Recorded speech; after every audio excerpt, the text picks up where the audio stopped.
The following programs were originally aired live, long before the advent of high fidelity, and they were recorded using a variety of means, from direct recording onto early audio tape and glass records, to simply placing the microphone of a wire recorder in front of the speakers of a radio playing the program. I hope, however, that any variance in audio quality will not take away from your pleasure in listening to these, some of the all-time favorite shows.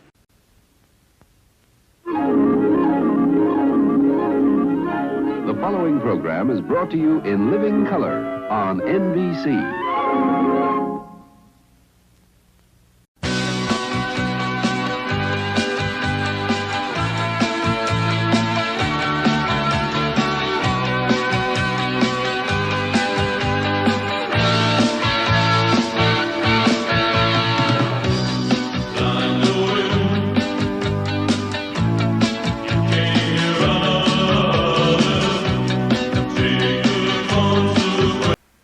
Next guest will give you the laughs, just don't ask him to lend you money. It's Jack Benny coming up next. The Jack Benny Program. Quality of product is essential to continuing success. At 48 sold American. Lucky Strike means fine tobacco. So round, so firm, so fully packed. So free and easy on the draw. LSMFT, LSMFT, LSMFT. Today, Tomorrow, and always. Lucky Strike means fine tobacco. So round, so firm, so fully packed, so free and easy on the draw. in a cigarette, it's the tobacco that counts. And Lucky Strike means fine tobacco. Yes, first, last, and always, Lucky Strike means fine tobacco. The finer, the lighter, the naturally milder Lucky Strike tobacco. So for real deep-down smoking enjoyment, smoke that smoke of fine tobacco, Lucky Strike.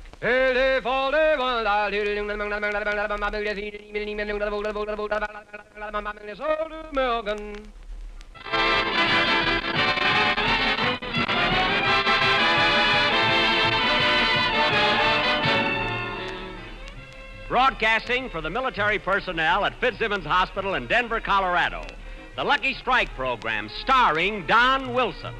With Mary Livingston, Phil Harris, Rochester, Larry Stevens, and yours truly, Jack Benny.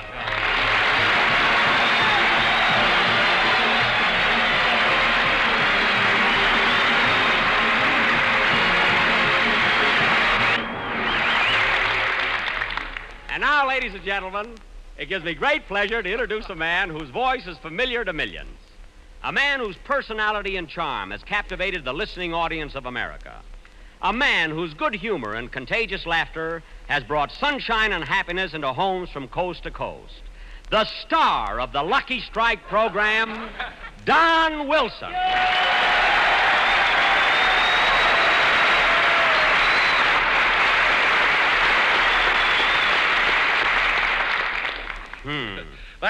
Thank you, and hello again. This is Don Wilson talking. And, Jack, I want to thank you very much for introducing me as the star. You're welcome, you're welcome. It's the last time I'll ever play gin rummy with you.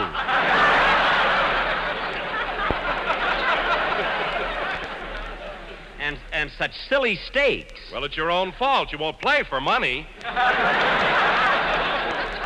All right, I lost and I had to introduce you. But, Don, why are you so anxious to be the star of the show tonight? Well, Jack, it's a matter of pride. You see, we're broadcasting from Denver, Colorado, and Denver happens to be my hometown. Oh, well, Don, you should have told me. Come on, fellas, let's give him another hand. Come on.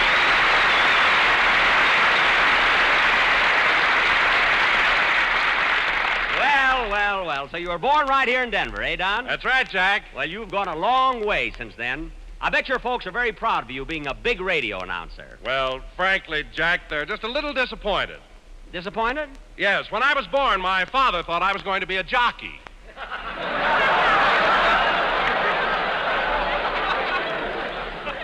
Oh, for heaven's... Don, a jockey only weighs about 97 pounds. Well, that's what I weighed when I was born.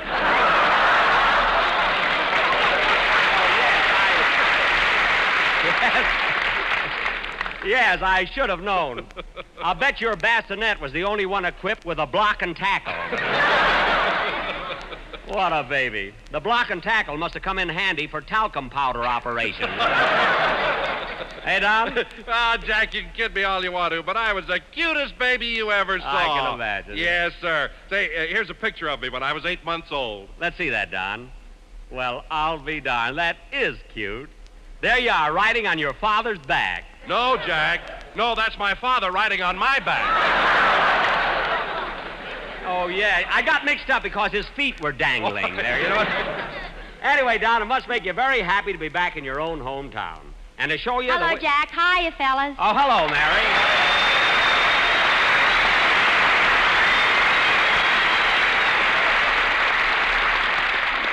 Yes, sir. Well, Mary, I've never seen you looking so sweet.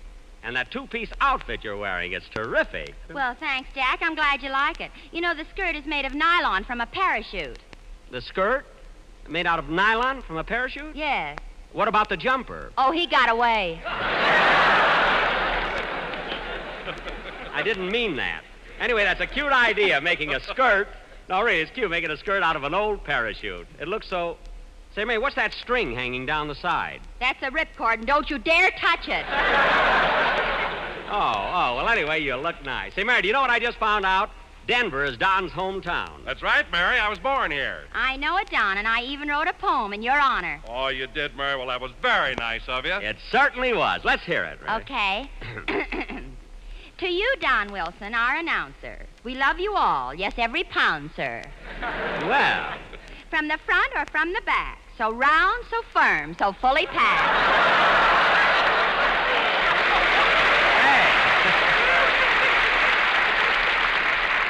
Hey, that's cute, you know. To celebrate this great event, we'll have a party in a tent. You'll get a cake with all the trimmings from the boys here at Fitzsimmons. Good, I'm hungry, you know. So congratulations to you, kiddo, for being born in Colorado. Colorado? That don't blend. It's too late now. This is the end. Applause.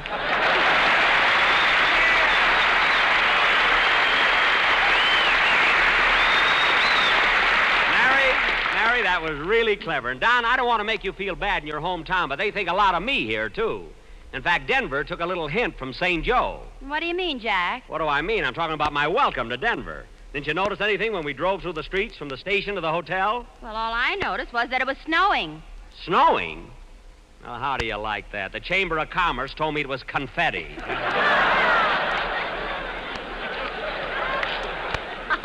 Why do I fall for those things?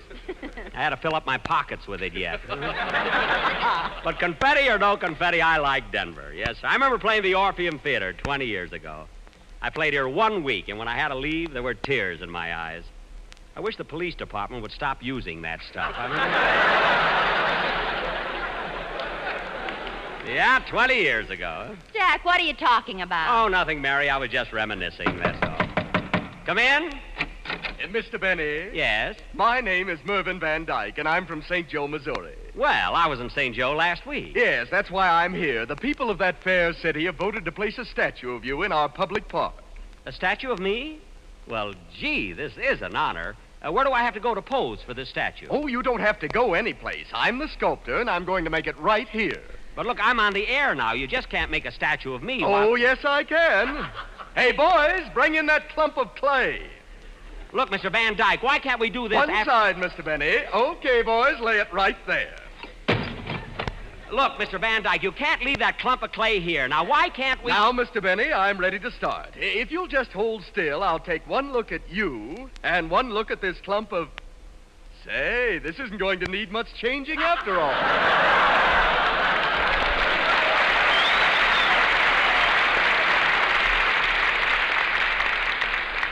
Now, Mr. Van Dyke, please. Now, hold still. Don't move. This'll only take a few weeks. Now, wait a minute. Let me look at that.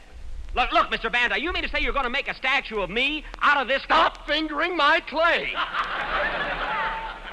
I wasn't fingering it. Now, if you'll wait till my show is over, I'll be only too happy Hello, to... Mr. Benny. Hello, everybody. Oh, hello, Larry. Hello.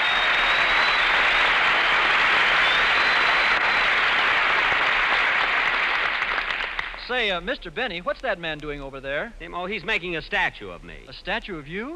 Just like George Washington and Abraham Lincoln? Yes, sir. Gee, Mr. Benny, what did you do? He found a way to go from Fitzsimmons to Denver in 12 minutes.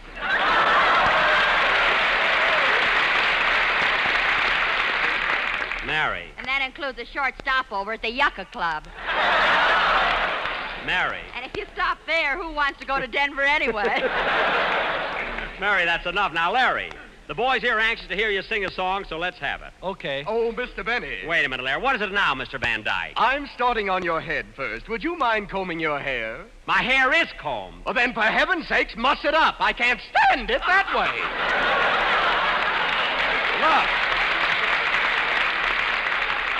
Look, I've worn it this way for 36 years. And I'm not going to change now.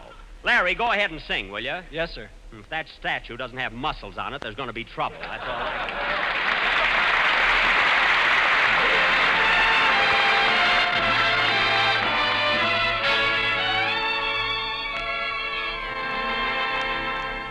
It's the end of a story, the same old story, all the stars in their glory.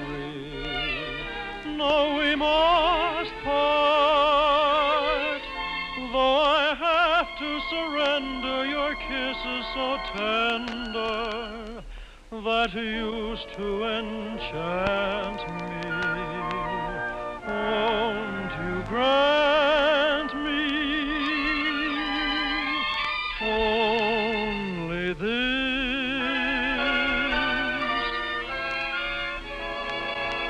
Let me love you tonight. Let me tell you how much I adore all your charms. Though you leave me tomorrow, for this night we'll borrow a love song.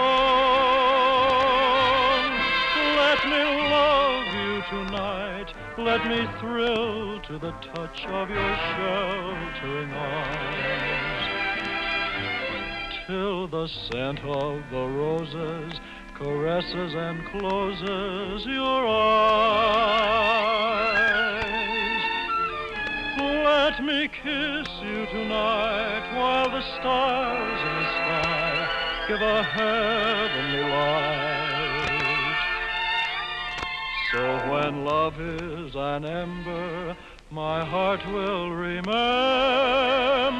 your sighs. Live a lifetime of love in a moment, holding me tight.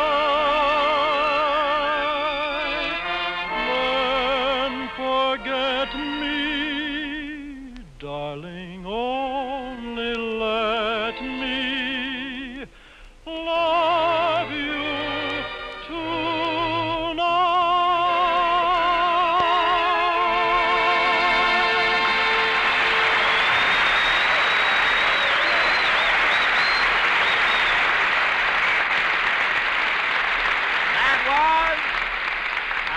Love You Tonight, sung by Larry Stevens. Very good, kid. By the way, Larry, have you seen any of the sights around Denver? You know, Buffalo Bill's Tomb or Pike's Peak? Oh, yes, I was up on Pike's Peak yesterday. You were? Yeah, and you know something, Mr. Benny? When I got up on the top, I could hardly get my breath.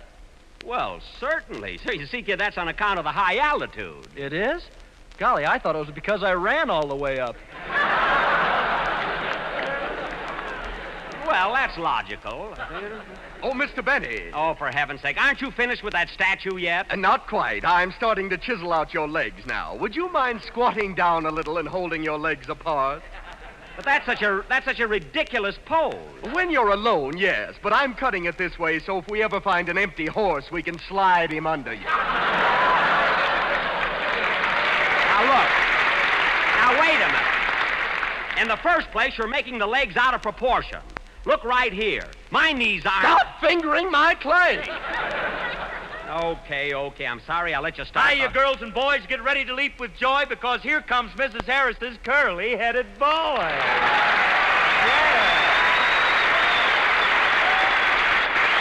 And I'm a blonde, too. Natural, I'll have you know. Say, Jackson, who's that guy standing over there in the white coat and the beret? Oh, he came here from St. Joe. He's a sculptor. A sculptor? What's he doing? Giving you sculpt treatments? Oh, Harris, how this mountain air has sharpened your wit. Mountain air? Why, certainly, Jack. You know, Denver's one of the highest cities in the world. That's right, Jackson. The minute we got here, my nose started bleeding. My nose bled a little, too. Gee, mine did, too. What a bunch of sissies. Nothing happened to my nose when I got here. Yeah, I know, but one drop of your blood forced itself to the surface, turned around and saw it wasn't being followed, sang 2 courses of I Walk Alone, and crawled back in.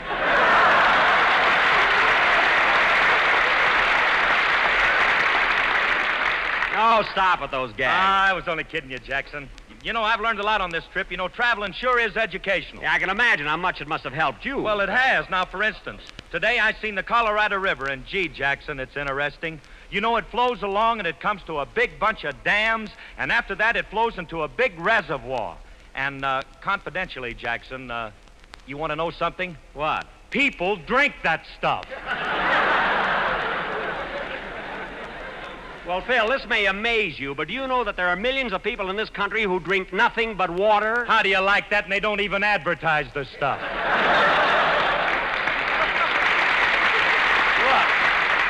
Look, Phil. Oh, Mr. Bennett. Now what? Would you loan me your handkerchief? Your statue's nose is bleeding. Now cut that out! Everybody has to be a comedian here. Say, Phil, did you know there used to be a famous restaurant here in Denver called the Silver Dollar? There was? Uh-huh.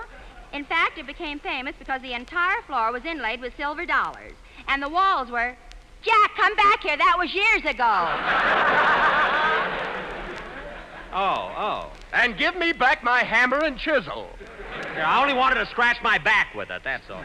Say, Levy, how come you know so much about Denver? Oh, Don told me. You know, he was born here. Wilson, born? I thought his folks won him in a laundry raffle. Phil, don't be so smart, will you? Well, you guys can kid all you want to, but I was a pretty cute baby, and I was smart, too. Why, when I started talking, I was only 5 months old. You were talking at 5 months? Certainly. I used to look up in my mother's eyes and say, Dad, Dad, Dad, Dad, Dad. Dad, Dad, Dad, Dad, Dad. Dad, Dad, Dad, Dad, Dad. What were you saying? L. West, M.F. Tweed. L.S.M.F. Twee? And your mother knew what that meant? Yes. Wucky Strike means fine tobacco. Wucky? Yes. So wound and so firm and so free and easy on the door. Well, Don, I'm sure that I and my sponsor agree that you were a very smart baby, and take your finger out of your mouth, will you? Now, Phil, let's have a band number before... Just a minute. Mr. Van Dyke, stop interrupting my program. You can do my statue later. But I just finished one leg down to your foot. Would you mind slipping off one of your shoes and socks so I can take a look at your toes? Mr. Van Dyke, I told you, I'm Jack, not going... he's making your statue, so do what he says. Oh, all right. There. Look at my toes. 5, just like everybody else. Well, what do you expect to find, a bunch of bananas? Now, look at that silly statue. Look right here. Stop fingering my clay! I was just trying to give myself a dimple. Well, you haven't got a dimple there!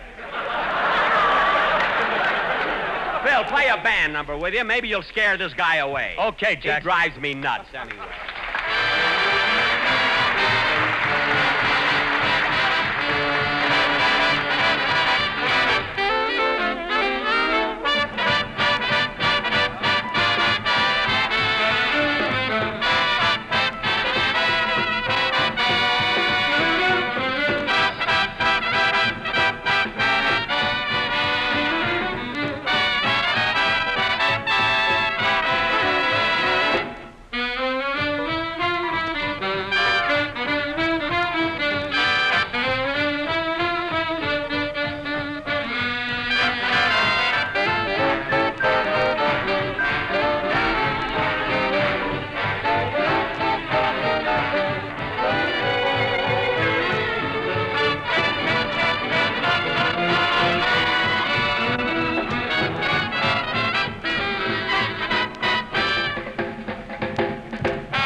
time played by Phil Harrison and his orchestra, with an occasional hiccup by Frankie, his guitar player. Now, as a special treat for the boys here at Fitzsimmons, and for Governor Vivian of Colorado, who's with us, I will play a violin solo. Oh, no, Jackson. No, Jackson, no! Lock me in a room with Spike Jones, but not that. Phil, please. Leave him alone, Phil. Say, Jack, why don't you play that new tune for the boys, the one you rehearsed this morning? Didn't sound bad at all. No, Mary, I better play the one. Hey, Livy, you mean Jackson learned how to play a new tune? Yeah, he learned it this morning. This morning? I didn't hear him. I know, Don. It was before the regular rehearsal. I went over to the Brown Palace Hotel to pick Jack up. In fact, I got there before Jack was still asleep.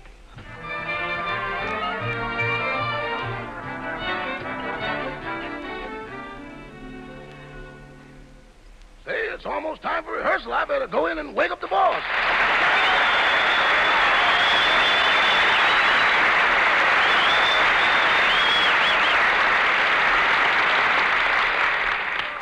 But then he's been doing so many shows, he needs a little rest. Oh, there's the phone. Hello? Mr. Benny's room, star of stage, screen, and radio, but will work for anything that jingles, folds, or has a trade-in value. Who's calling? The manager? I know this hotel has laundry service. I know the rates are reasonable. I know this is a classy hotel. Okay, I'll tell him. Doggone, Mr. Benny's just got to stop hanging his underwear out the window.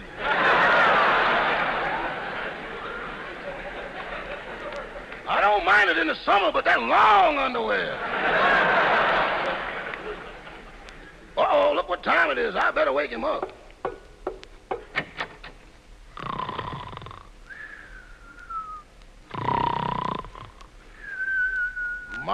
My, just look at him laying there, so nice and peaceful. Oh, Hetty.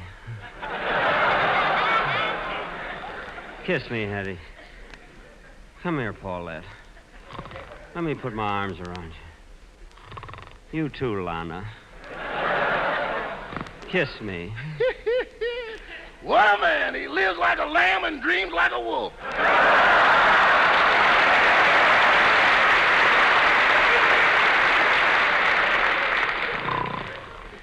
Don't go, Hetty. Come here, Dorothy. No, it's not that I don't love you, Lana, but, you know... Boss, wake up. You're getting yourself involved. Huh? What? Oh, it's you, Rochester. Yeah, you better get dressed. You'll be late for rehearsal. Oh, yeah, we got a show to do at Fitzsimmons Hospital. That's right, boss. I better call downstairs and order your breakfast. Okay. Operator, get me room service, please.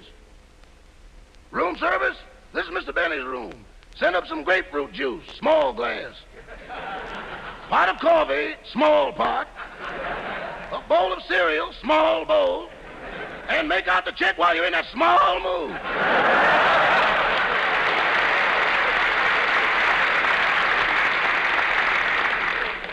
Say, Rochester, were there any messages for me while I was asleep? Yes, boss. The manager of the hotel where you stayed in St. Joe called. Uh-huh. So I told him it was a mistake and you didn't take it away intentionally. Good. I told him after you put those quarters in the radio, you thought you owned it. No, well, we'll send it back anyway. Come in. Oh, hello, Mary. Hello, Jack. You better hurry up. Everybody's waiting to rehearse. I'll be down in a few minutes. Say, Mary, I was just thinking about the broadcast we're going to do at Fitzsimmons Hospital. You know, I'd like to do something different for the boys this week. I think I'll play a violin solo. Oh, for heaven's sake, Jack, you're not going to take that fiddle with you. Certainly I'm going to take it. Say, I wonder if I need a new violin. You don't even need the one you got. Never mind, and hand it to me. You know, I think I'll learn that new song that's out. Accentuate the positive. Now, let's see.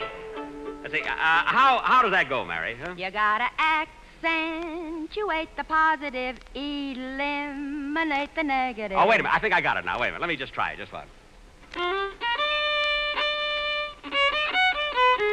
No. Wait a minute. I'll get it. Don't worry. I don't know what's the matter with this, ain't it? Wait a minute, boss. Wait a minute. Let me show you how it goes. Listen to this. Okay.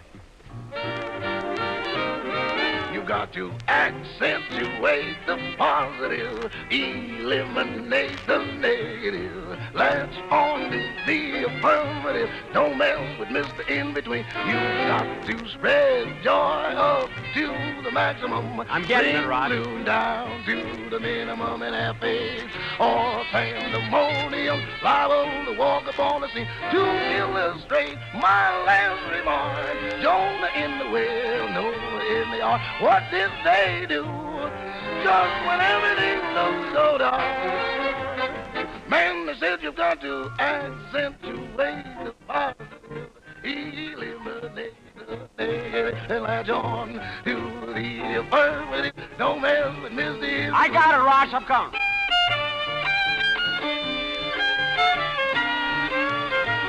Attaboy, Jackson.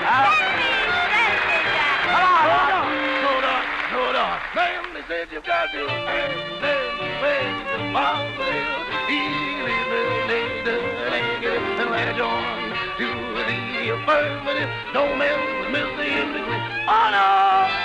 Don't mess with Mr. In-Between!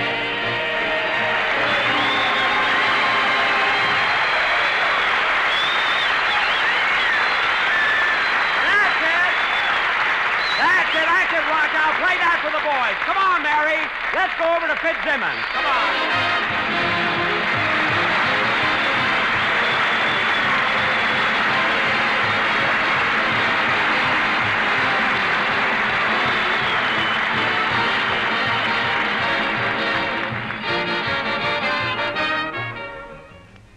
And now, I'd like to have a word with you women of America regarding the new WAC hospital units. Our wounded men are returning from overseas at the rate of 30,000 a month. That's 1,000 every day. And at this very moment, every Army nurse must handle 26 hospital beds. This is twice as many beds as one nurse can take care of efficiently. That's why at least 8,000 more WACs are needed immediately for hospital units. Now, I strongly urge you eligible women to join the Women's Army Corps now and be trained to assist our overburdened doctors and nurses. Apply at the nearest U.S. Army recruiting office or write the Adjutant General, Munitions Building, Washington, D.C. Thank you very much.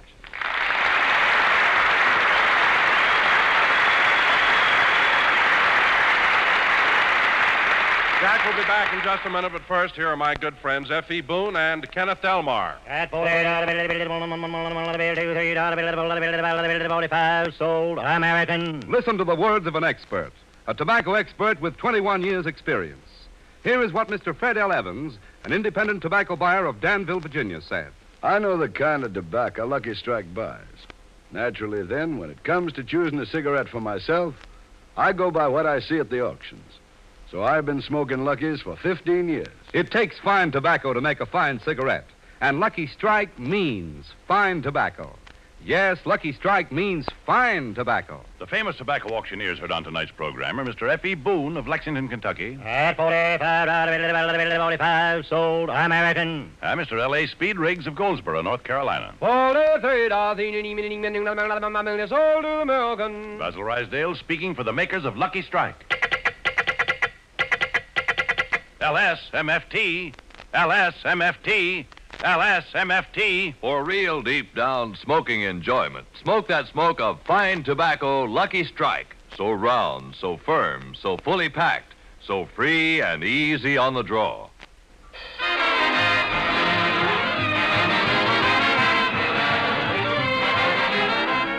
Well, folks, this winds up our broadcast at Fitzsimmons Hospital in Denver, and I'm sure glad the boys invited us out here. We'll be with you again next Sunday night at the same time.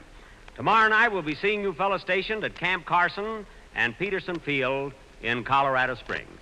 So until then... Say, Mr. Benny. Now what? I'm almost through with your statue. Do you have a hole in the top of your head? A hole in the top of my head? Why? Well, if you have, I can make this into a fountain. Oh, go away. Good night, folks.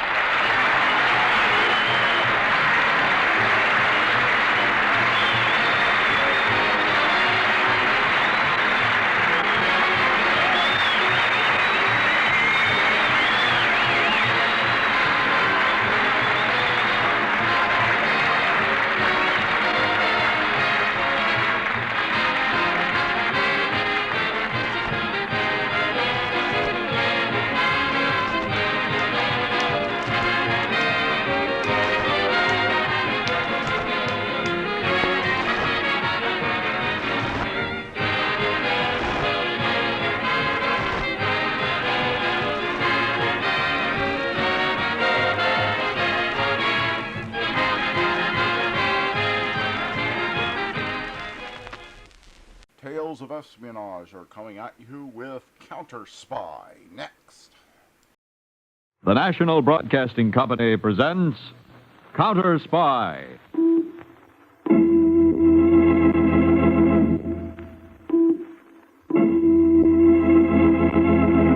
Washington calling David Harding, CounterSpy. Washington calling David Harding, CounterSpy. Harding, CounterSpy, calling Washington.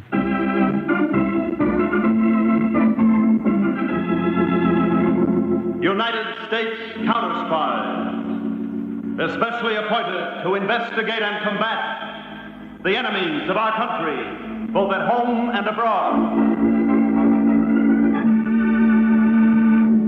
These CounterSpy reports to the American people are brought to you each week at this time. Now, the case of the infiltrating agents. From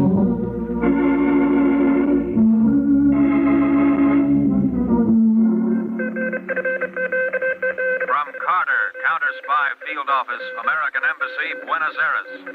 To CounterSpy Headquarters, Washington. Urgent attention, Mr. Harding personally. Have just learned that Ivor Sanderson, inactive here for the past 2 years, has booked passage on 7 p.m. plane north.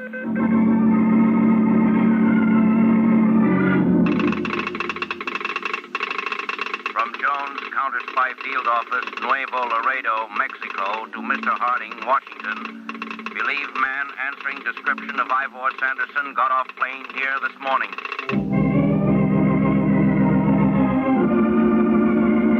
Harding, to all Southern Field offices. 24-hour alert ordered until further notice. Am flying to Laredo, Texas. Will make specific assignments upon arrival.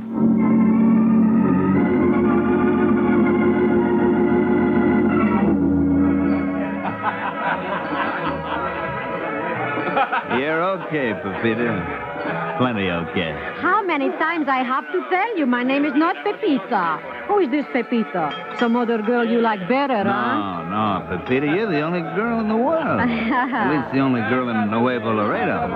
Well, bottoms up. Harry, I think you have too much already. No, it's never too much. Bottoms up. Oh. Harry, you take drinks too all of a sudden. Oh, come on, Harry, sweetheart, baby, we go. Go? Where? What's the matter with this place? We go home. Oh, no, Pepita, I'm having too much fun. I like Mexico. I don't want to go back to Dallas. There's not this much fun in Dallas. You don't go back to Dallas. I mean my home. Oh. Why did you say so? Hey, waiter. Mozo! Sí, señor.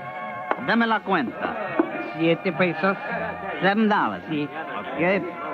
Okay, here you are, bud. Keep the change. Keep it. I'm a sport. Muchas gracias, señor. Muchas gracias. All right. Come, Harry. You know, you're a sweet kid, Pepita. You're an awful sweet kid. The name is not Pepita. You're still a sweet kid. Oh, come, you lean on me. I will open it the door. That's a good girl. You open it the door, hmm? Yeah. Okay, come. You know, Pepita, I'm going to miss you when I go back to Dallas. Well, you don't go back till tomorrow. I'm going to miss you anyway. Yeah, here's my car. Oh, we don't have to drive to my house. Oh, we don't? No, I live right next door to the saloon. Hey, that's nice. That's convenient, too, huh? Right here. We go in. Yeah, that's good. Come in, Harry. It's dark. It's dark in here, Pepita. I will turn it on the light. It's better. Much better. Hey, look, a nice little old comfortable chair. Isn't that a wonderful sight? Nice little old easy chair. Harry? Good night, Pepita. Harry. Harry, wake up. Harry. Okay, sleep. Carl. Yeah, all right. Is it all right? Yes, all right. I wonder, does he have much money with him? He should. Never mind how much money he's got. Leave it. Carl. Leave the money alone. All right, but it's a shame. Here Here are the keys to his car. Good. The car is big Oldsmobile, right outside. License Texas JW360. Stay here. I'll be back in a little while.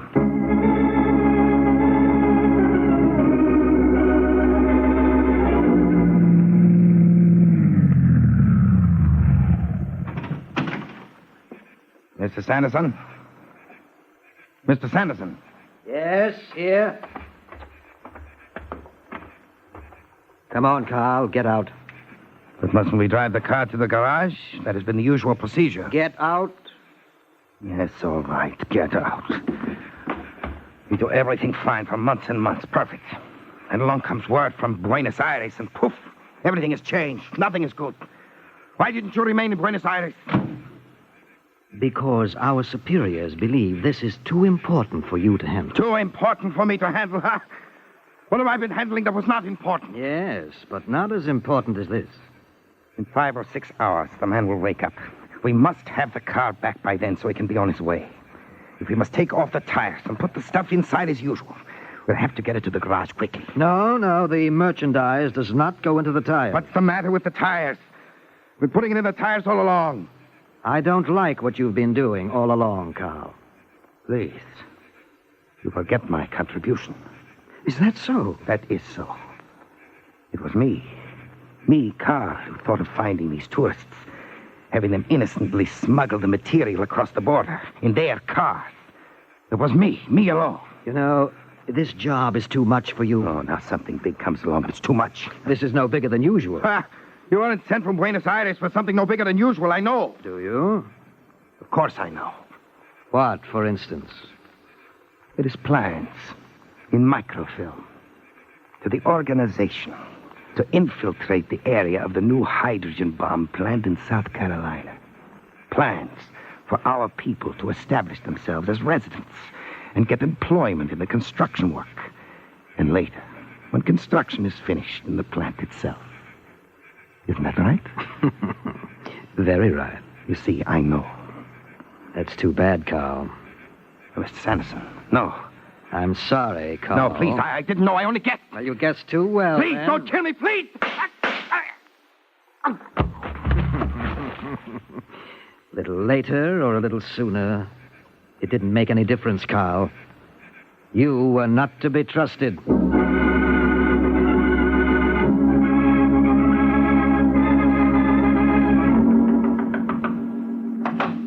Yes? Here are the keys. The car is ready. Put the keys back in his pocket. Who are you? What is Carl?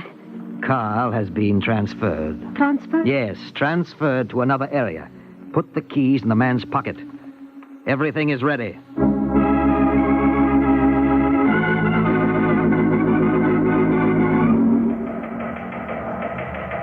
To Braden, CounterSpy headquarters, Washington. Advise you handle Honolulu and San Francisco matters yourself.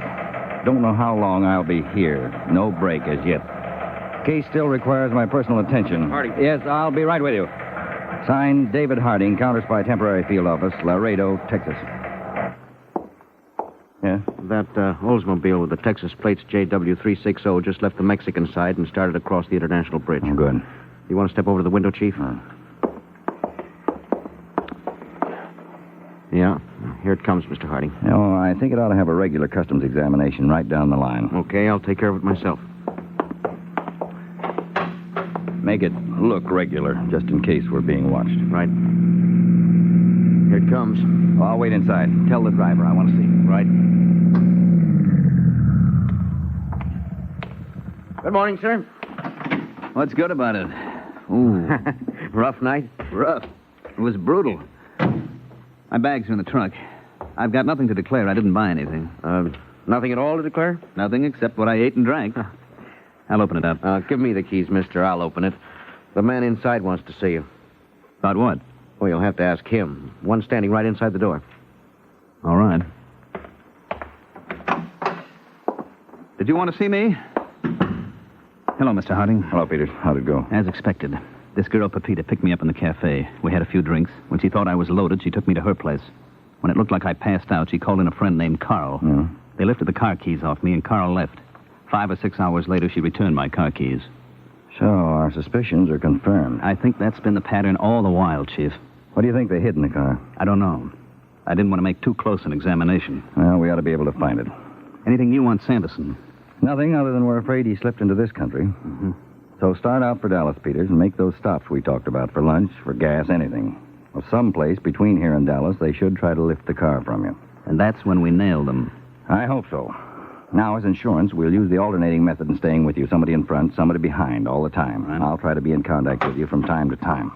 All right, sir. Everything's okay. Thanks. Here are your keys. They pulled out the upholstery padding in the backrest of the rear seat, Chief. Found a roll of microfilm. Microfilm. So that's it. Did you substitute it in the car? Yes, sir. Good. Well, Peters, I think you've spent enough time here. All right. So long. Thanks. So long. He's got a dangerous job. Yeah. You don't know how dangerous. Those people would just as soon kill him as look at him. We've been after this ring for a year now. We haven't made a dent yet. That is until now. That's a pretty clever gimmick of theirs, storing the films in tourists' cars. Yes, it's clever, but it's up to us to be a little more clever. Let's find out what's in those microfilms.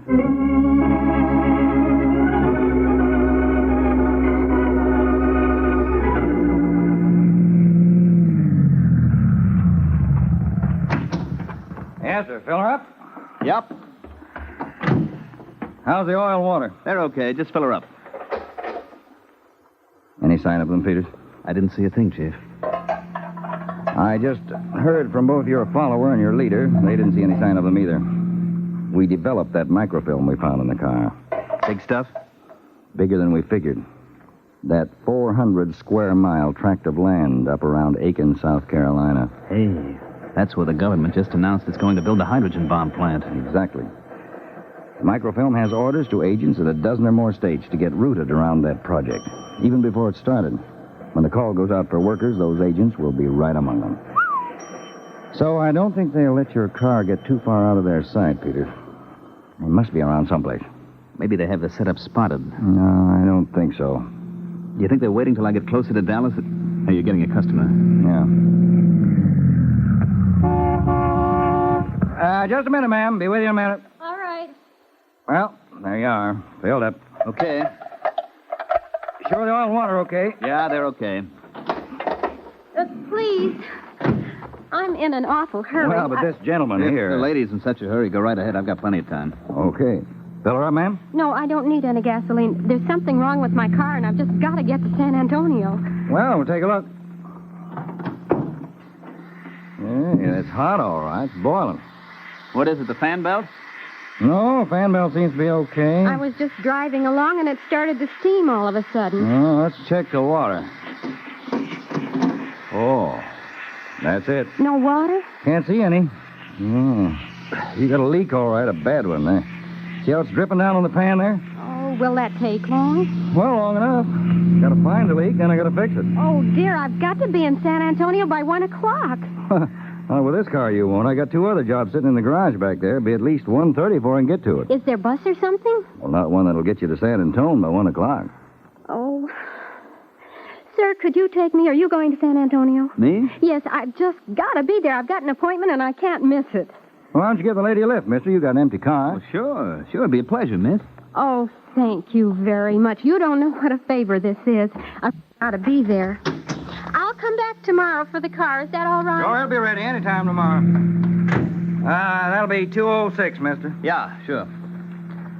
Here you are. Thanks. There's no leak in that radiator. The water was drained out. Peters, this may be it.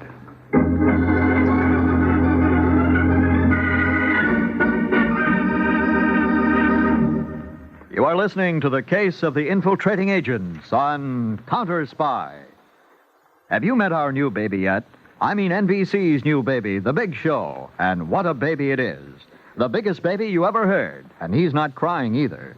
Why should he with stars like Tallulah Bankhead, Jimmy Durante, Clifton Webb, Mindy Carson, Meredith Wilson, and a host of others to make him radio's greatest spectacle ever? This Sunday and every Sunday, meet The Big Show. An hour and a half of comedy, music, and drama. All this and Tallulah, too. No wonder it's The Big Show. And Sunday evening over most of these same NBC stations, also means the Phil Harris Alice Faye Show with Frankie, Julius, and the entire cast. Now, back to CounterSpy.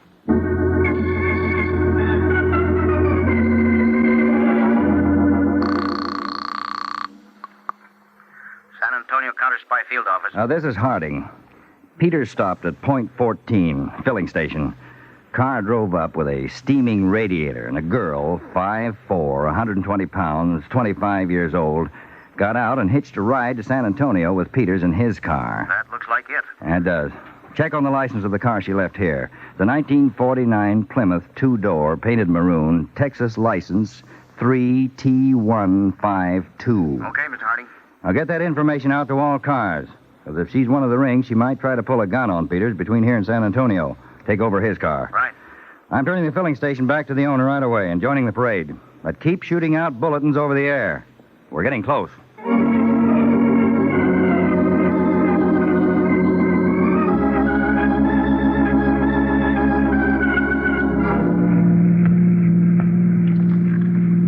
What would a pretty girl like you be in such a hurry to get to San Antonio for, Miss White? Oh, I've got an appointment. What kind of an appointment? Just an appointment. Okay. Just thought maybe I'd be entitled to know. Well, you are, but I'm not going to tell you. All right. I'll mind my own business.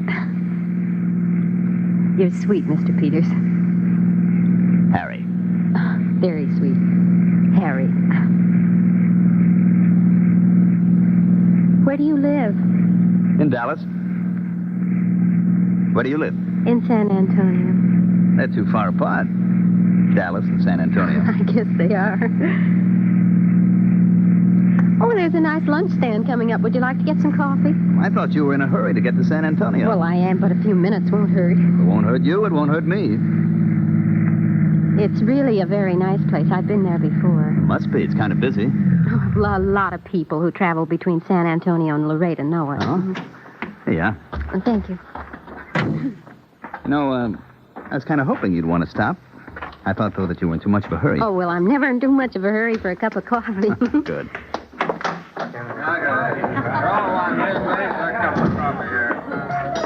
Let's sit at the counter. It's quicker, shall we? Okay. You're the boss. Hey, Joe, come over here. This all right? Oh, this is fine. You draw one or two or three? Yeah, folks. What's your pleasure? I'll have a cup of coffee and, do you have a menu? Menu's on the wall, lady. Oh. A sweet roll. A cup of coffee and a sweet roll. All right. Mister? I'll have the same. Draw two. Pastry pair. What do you do, Mr. Peters? The name is just plain Harry, and I do fine. I mean, what do you do for a living? Oh, I'm in the dairy business. Oh, that's nice. Here you are, folks.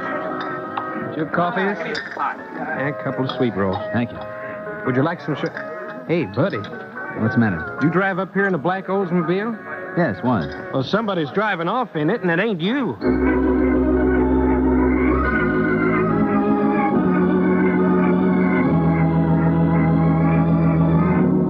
This is Gloria. Let me talk to Mr. Sanderson. Oh, Harry. Did you get hold of your father, Gloria? Well, they're calling him to the phone. Oh, good. I'm really terribly sorry. Oh, here's my father. Excuse me, Harry. Hello, Mr. Sanderson. Well, how's it going, Gloria? Oh, very well, like clockwork. Did Jimmy get the car? Yes, he drove it off about 5 minutes ago. You don't think the man has any knowledge? Oh, he doesn't know a thing. Can you lose him? He's already lost. A very convenient truck driver offered me a ride into San Antonio. Good. Very good. I'll see you in about an hour. Goodbye. Well, that's that. Your father isn't worried, I hope. Oh, no, he's not worried. You know, I don't like the idea of you riding to San Antonio in a truck. Well, I've got to get there some way, and the man was kind enough to... Why don't you come along with us, Harry? Oh, I'd love to, but the state police said wait here until the highway patrol comes, so I guess I better wait for a report on the car. Oh, yes, I forgot all about that. Hey, lady, if you want to ride with me, you'd better come on. I operate on a strict schedule. Yeah, I'll be right with you. Goodbye, Harry. Oh, wait a minute. Look, where can I find you in San Antonio? Oh, you don't want to find me, Harry. Yes, I do. No, you don't. There's something I didn't tell you. It wasn't my father on the phone. It was my husband. Oh. Goodbye, Harry.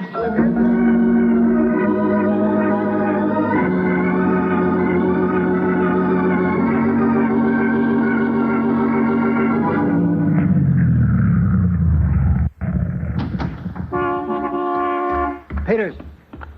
Hello, Mr. Harding. You got the whole story, Peter? Yes, I phoned in.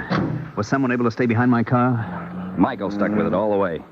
He reported a short, curly-haired man about 30 grabbed it. Uh-huh. I didn't get a look at him. Well, he drove up the highway to a few miles north of Divine.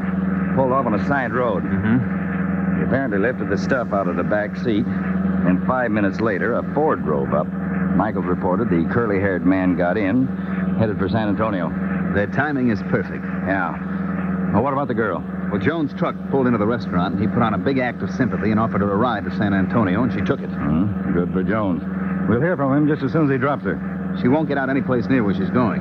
Well, there's an agent behied Jones, isn't there? Yes. He'll pick her up on foot. Now, we checked on the car that she left behind at the filling station. It was rented at San Antonio. Oh. Well, I guess we're getting right on top of it, Peters. We sure are, Dave. And we better nail them this time. We'll get them. This is their last trip.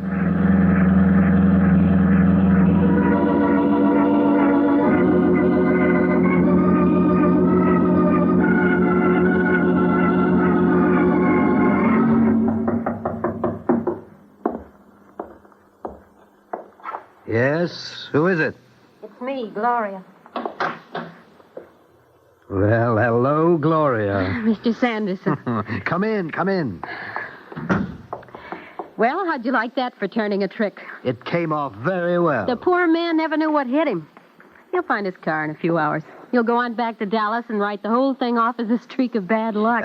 Where did the truck driver leave you? Well, I told him I wanted to get out near the Gunther. He pulled that big 10-ton truck right up in front of the hotel and dropped him. Now, you're positive no one was behind you? Oh, no one.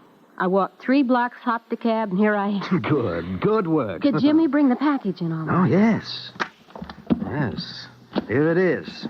Oh, that's wonderful. We'll get the films moving east by tonight. And by Monday, they'll be spread to every agent of ours in the country.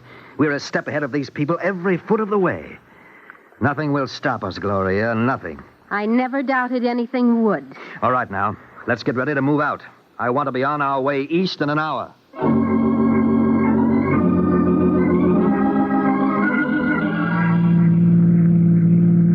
She was the kind of girl who would fool anyone, Chief. She could pull that stunt twice a week and never be... San Antonio to car C5. I'll take that. Harding, San Antonio. Go ahead. Meeker reports curly-haired suspect who took car trailed to following address in San Antonio, 1842 Del Rosa. 1842 Del Rosa. That's right, Mr. Harding. Suspect entered the house with suitcase apparently containing contraband. Left house 5 minutes later without the suitcase. What kind of house is it, San Antonio? A 2-story house, frame affair, front and back entrance. Suspect entered first floor door. Second floor has apparently unconnected occupant. You have the house covered? Meeker's on the spot. I'm heading there, too. Okay, good. Now tell Meeker... Just a minute, Mr. Harding. I wonder what's up, Chief. Johnson just checked in. He followed the girl from the Gunther Hotel to the same address. That's more than coincidence, Chief. Okay, San Antonio. Keep all agents on the spot. We're headed there right away. All right, Peter. See if you can get some speed out of this thing.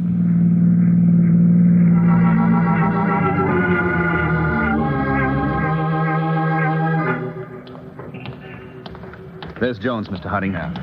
Jones. Hello, Chief. Peters. That's it. The yellow frame house across the street. They're on the first floor. Where you got the men posted? Meeker and Johnson are back in the alley. I got a pair up on the street in the car. Evans is standing in the doorway on this side. Any idea who the occupant is? Yeah, we checked around. Couldn't get much of a line on him. He moved in about a week ago. Neighbors say he's a big man. I haven't seen him much. Is he in there, Jones? Yeah. He opened up the door for both the curly-haired suspect and the girl. All right. Let's go. You go up to the door with me, Peters. You follow us up, Jones. Okay. Give the boys a high sign. We're going to move in. Okay. They got it, and they're ready. All right, Jones. Come up behind us. Yeah, I'll do that. Okay. Now, you knock, Peters. I'll cover you. Right. I'll be glad to wind this one up. So will I. Knock again. Yes, who is it? It's me. You? Who are you? Hello, Miss White. Surprise. Well, Harry, how did you... I did. We're United States CounterSpy. What? We know that there's a man... Hey, watch it! That's him. Sanderson. Yeah.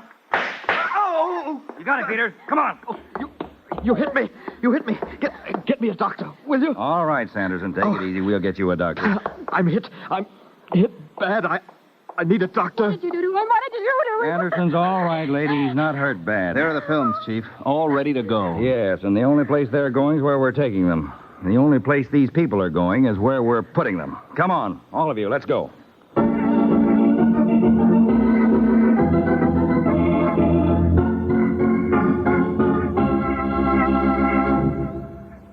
This is David Harding. Here's a statement by the Honorable J. Edgar Hoover, Director, Federal Bureau of Investigation. The President of the United States, in restating the responsibilities of the Federal Bureau of Investigation, has called upon all law enforcement officers, patriotic organizations, and individuals to report information pertaining to espionage, sabotage, and subversive activities to the FBI. The following suggestions are made to assist patriotic organizations and individuals in complying with the President's request. Be alert. Learn to know the enemies of the American way of life. If you suspect sabotage, espionage, or subversive activities, communicate with the nearest office of the FBI and furnish all facts in your possession. Once you have reported your information to the FBI, do not circulate rumors or endeavor to make private investigations.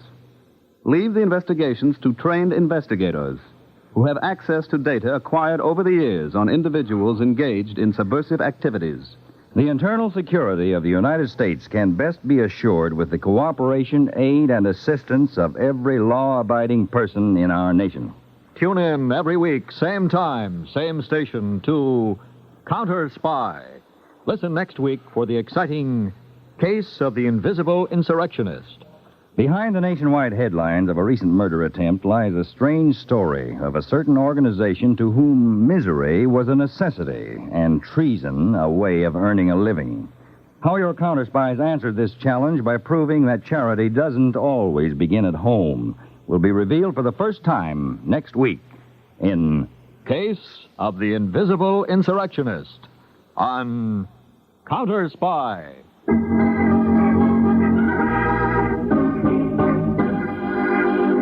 Tonight's CounterSpy program originated in New York, was directed by Marks B. Loeb, and featured Don McLaughlin and Mandel Kramer. Lionel Rico speaking. CounterSpy is a Phillips H. Lloyd production.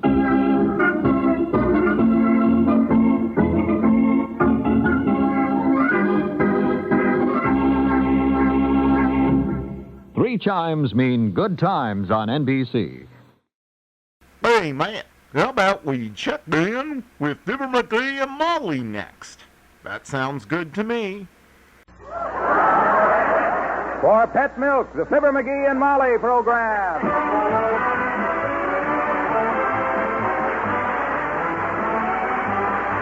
The first evaporated milk, Pet Milk, presents the Fibber, Magee, and Molly program. This week without Fibber, Magee, and Molly.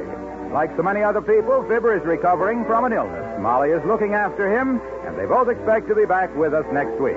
In the meantime, we bring you Bill Thompson, Gail Gordon, Arthur Q. Bryan, Dick LeGrand, Cliff Arquette, Peggy Weber, Dave Willock, Herb Vigran, Ann Diamond, and me, Harlow Wilcox. The show is written by Don Quinn and Phil Leslie and directed by Max Hutto, with music by the Kingsmen and Billy Mills Orchestra.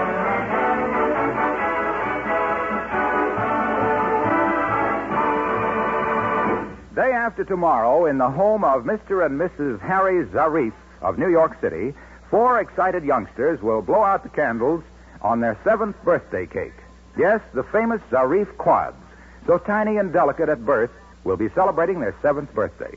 And what sturdy children they are, thanks in large measure to the pet milk they had during infancy and still have. You see, safe, easy-to-digest pet milk has the nourishing milk substances plus the vitamin D that doctors agree babies and children need for sturdy growth, for strong, straight bones, and for sound teeth. Now, if your baby needs to have milk from a bottle, ask your doctor about pet milk.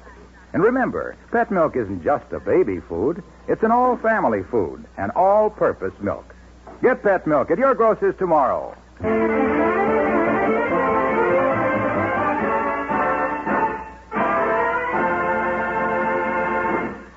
When you're out of town and visiting your Aunt Sarah, and you get the flu and can't get home for your own birthday, Even when you don't know that your friends are planning a surprise party for you, the least you can do is send a telegram and call off your bowling date. Like this one that's just been received in Wistful Vista, at the home of Fibber, Magee, and Molly.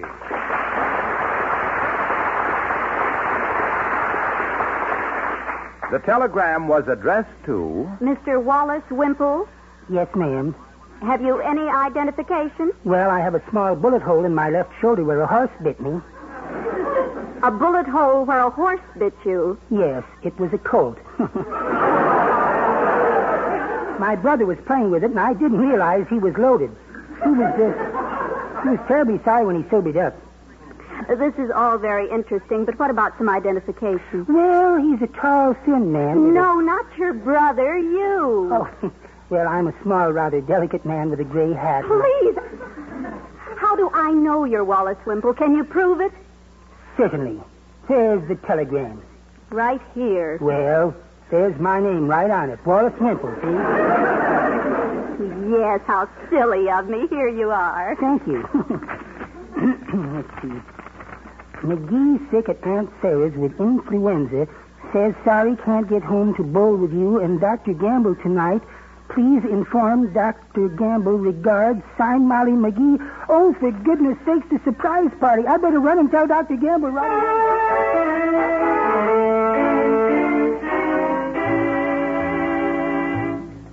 Well, what's your trouble, Wallace? Make it snappy, because I got to finish up here and get over to McGee's. We're going to surprise them when they get home, you know. Yes, but I... Excuse me. Dr. Gamble speaking. Yes? Who? Mrs. Clatterhatch. Oh, her. You say your little boy broke his piggy bank and swallowed a lot of pennies? Well, bring him down. We'll put him under the fluoroscope. It'll be nice to see one of your family with some sense in him. Goodbye. Now then, Wallace, you were saying... Well, Mr. McGee had a date with you and me to go bowling tonight. We can't go bowling tonight. We're giving him and Molly a surprise party. You know that. Yes, I know, but in the telegram, he said to tell you that... Oh, Doctor. Yes, nurse? Mr. Cranus is here for his shot. Well, you give it to him. I'm busy. Yes, sir. Stand still, Mr. Cranus.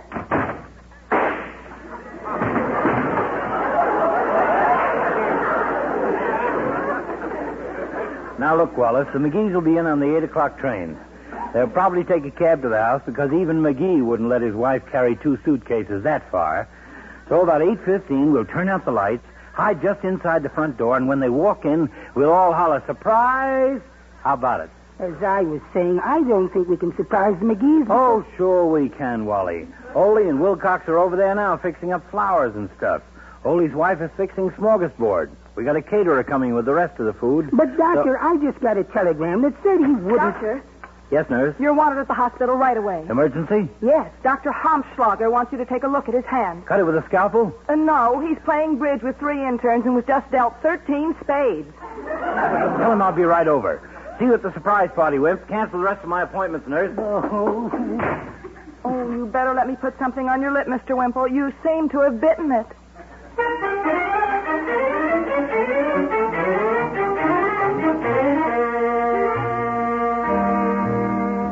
Oh, glad to see you, Wallace. Sit down. Sit down. Thank you, Mr. Mayor. What's so amusing? Oh, I was walking to the office just now, and I saw that midget newsboy on the corner. He was singing something from Tales of the South Pacific. Bali High? No, he just comes up to my knees. Oh, you mean the song? No, it was Some Enchanted Evening. But what can I do for you, Wallace? Well, about the surprise party for the McGees, I just got word that... Excuse me, Your Honor. Yes, Herr Polsheimer? Don't forget, you're to open the new fish hatchery this afternoon, sir. 3 o'clock. I'll be there, Herr Polsheimer. Do I cut a ribbon? No, sir. You throw out the first worm. As I was saying, Mr. Mayor, Mr. and Mrs. McGee won't I'm sorry, Wallace. Mayor's office? Yes, this is my honor speaking. What was that? What was my income last year? Who wants to know? Oh, yes, Senator Kefauver. Well, after the RFC refused me a personal loan of $35... Billy Mills and the orchestra and Abba Dabba Honeymoon.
Throw me that roll of crepe paper, Latrivia. Attaboy. Where's Magee keep his tack hammer? Do you know, Ole? Here's the tack hammer, Doctor. Too bad Magee isn't here now to help. He's the biggest crepe hanger I ever saw. Hey, Doc, where'll I put this happy birthday to our little pal Fibber sign? In the ash can.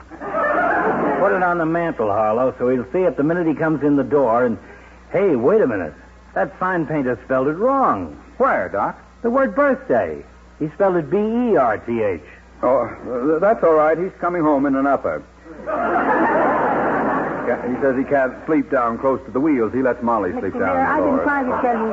Wimple, you're just the man I'm looking for. Grab one end of this crepe paper and hop up on the mantel there. Oh, no, you don't. You don't get me way up on that high mantle. I get too dizzy. You suffer from acrophobia, Wallace? I'll say I do. I just hate acrobats. I was saying to Sweetie Face just... Sweetie Face? My big old wife. Yeah. Sweetie Face, I said, whatever became of that acrobat you were going with before you married me? And she said, you mean the one they used to shoot out of a cannon at the circus? And I said, yes. And she said the cannon backfired one day and shot him in 10 feet into the ground. And I said, oh, dear, what did they do then? And she said, they just reloaded the cannon and shot some flowers in after him. But what I was trying to tell you, fellas, I got a telegram. Hello, Magee here? No, he's... Well, I'm from the Wistful Vista Friendly Terms Finance Company. Weekly payment on the piano's due today. Well, I'll take care of it, fool that I was. How much, mister? 37 cents. 37 cents on the piano? Yeah, he bought it in 1929, wanted to keep the payment small. Almost paid for now. Another 7 years will do it. Thanks, brother. Who is that, Ole? Oh, it's a fellow collecting for payment on piano. You know, me and my missus, we don't buy stuff on the installment plans anymore. We wait till we got the money to pay cash. That's a kind of a stupid system, too.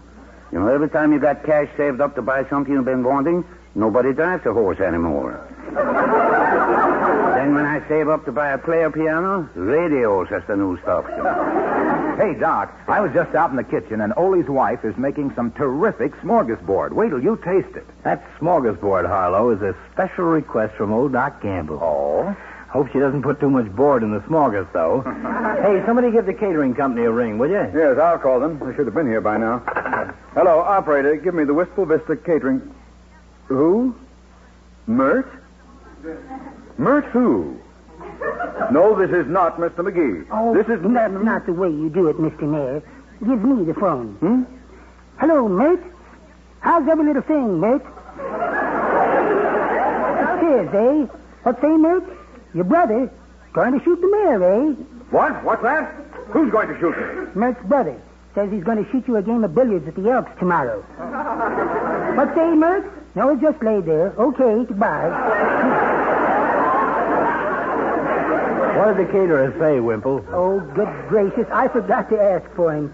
Anyway, it's all just silly because I'm trying to tell you I've got a wire here. What you got, Wimple? A wire? Bring it out here in the dining room. Well, thank goodness somebody's interested. Don't you worry, Ole is interested, Wimple. Let's have it. I need a wire to hang this paper bell from the chandelier.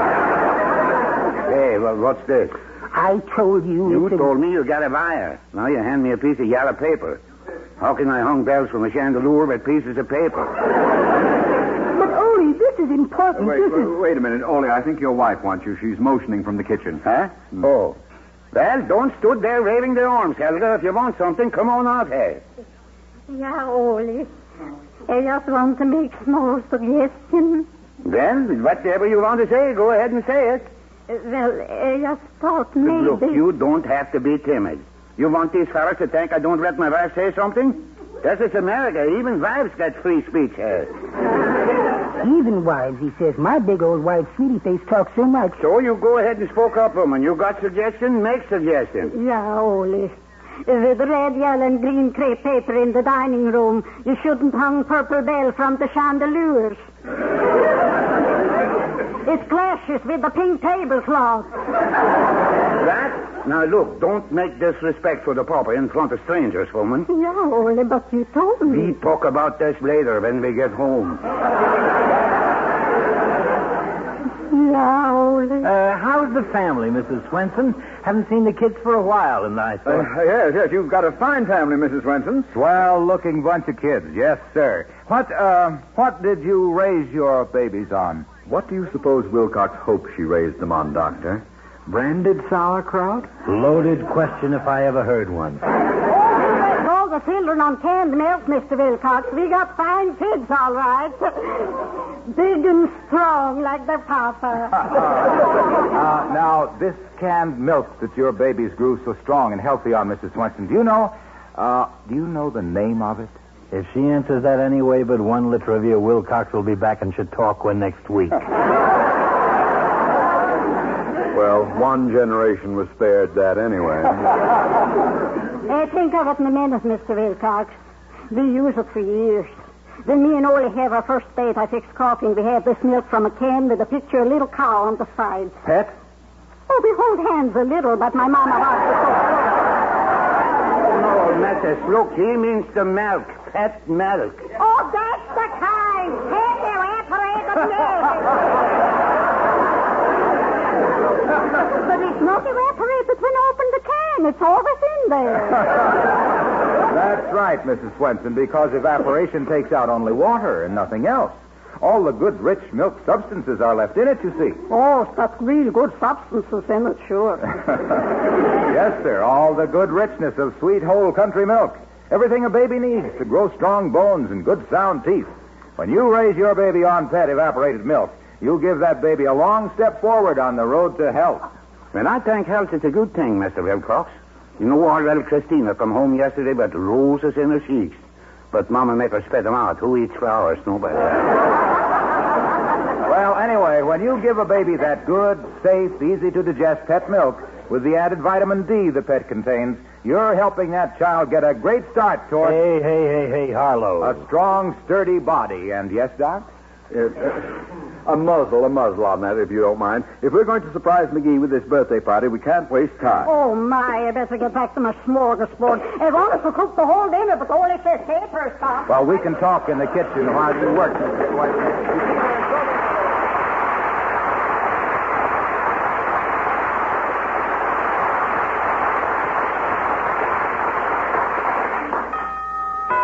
This should be our man, Doctor. Yeah. Come in. Good afternoon. I, gentlemen, am the caterer. Good. Crampton J. Truffles at your service. Permit me to quote our motto. Any party, large or small, if Truffles caters, it's a ball.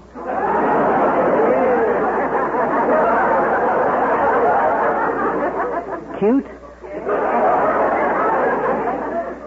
Nauseating. Excuse me, Truffles. I'm Dr. Gamble. This is Mayor Latrivia, and this is Mr. Swenson.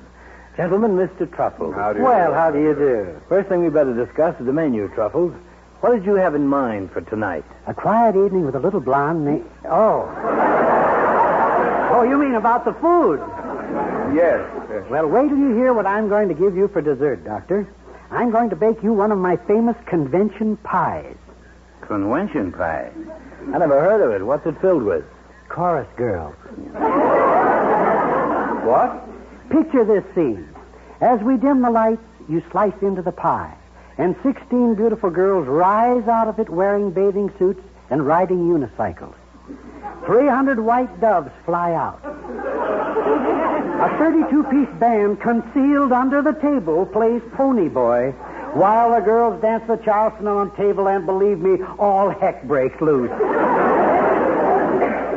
I'm afraid that's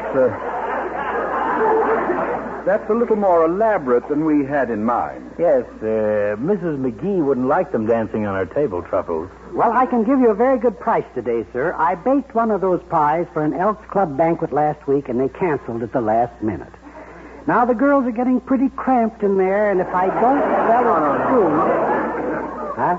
Look, Truffles, haven't you got any pies with just plain filling in them, like maybe lemon custard? No, we tried lemon custard, but the girls objected. And you can't blame them, sir. If you ever sat in a dark pie hour after hour, up to your ears in lemon custard... Please, this is ridiculous. Let's skip the girls. Forget the girls, will you? Forget them? Me? Forget my dear old mother? What? Forget my grandmother? Sitting in that cramped Elks Club pie since Thursday with great Aunt Gladys and all my cousins? Sir, you are a cad. Get someone else to cater this party and show me to the door. Better still show the door to me. Never mind, I see it. Oh, no, not that door. That's the hall closet.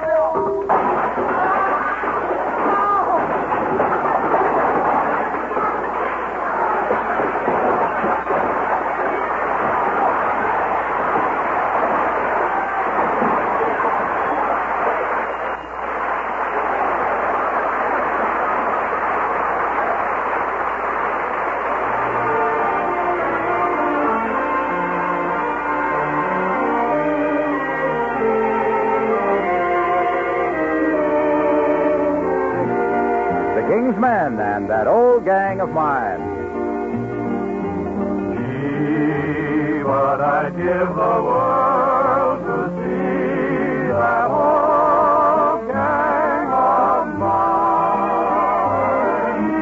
I can't forget that old quartet that sang Sweet Adeline. Goodbye.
Well, that takes care of the decorations, Doctor. How's the flower situation? Flowers all over the joint, Mayor. Looks like a gangster's funeral.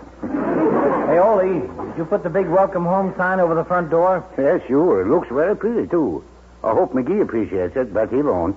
He probably bawled me out for pounding tax in the poor. He's the kind of a fella, you know. Huh? Come in. Hi, Johnny. Hi, daughter. Hey, where's the kids? Out of town, old-timer. We expect them home very shortly.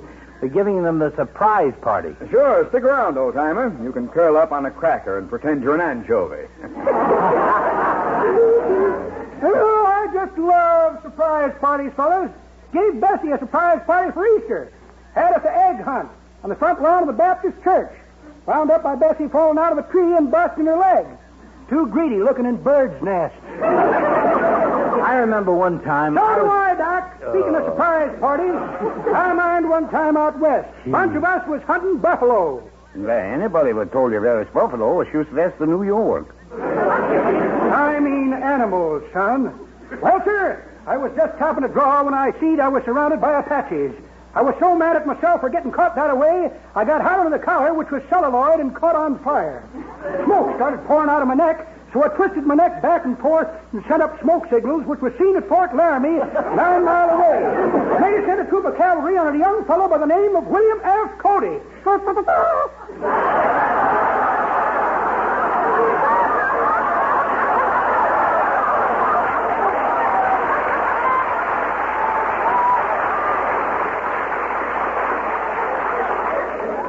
Well, well. William F. Cody.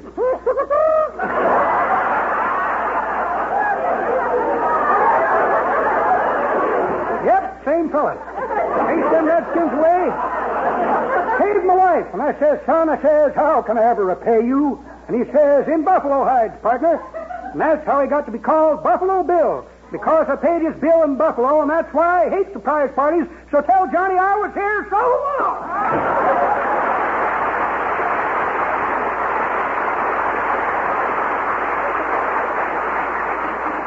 Just about time McGee was showing up, ain't it? Yeah, just about. Let's see now. The decorations are all up.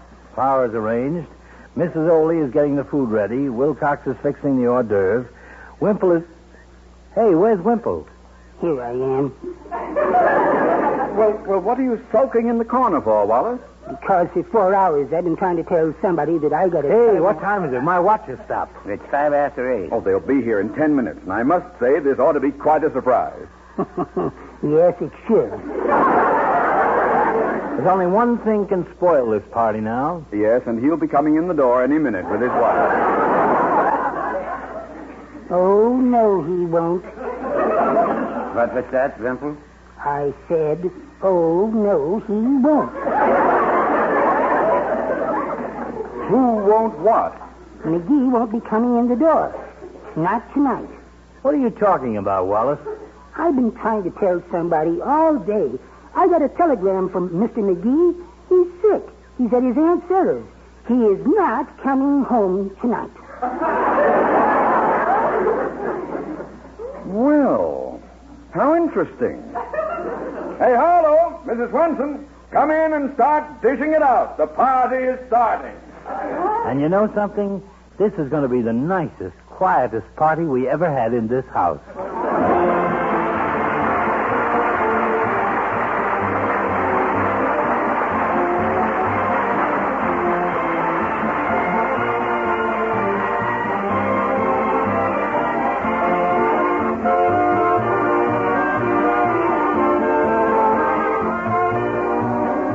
We'll hear from Wistful Vista again in just a moment.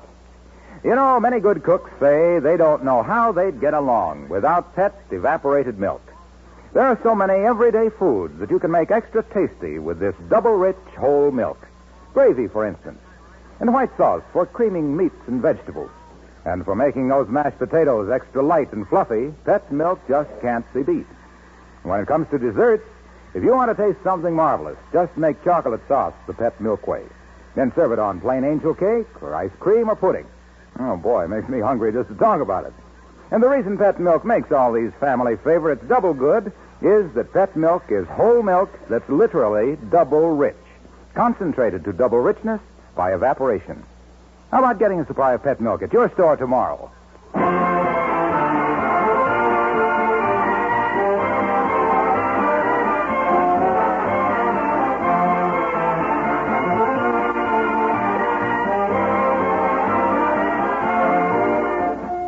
Ladies and gentlemen, we've just had word that Fibber is feeling much better. He left the hospital today, and he and Molly expect to be back with us next week.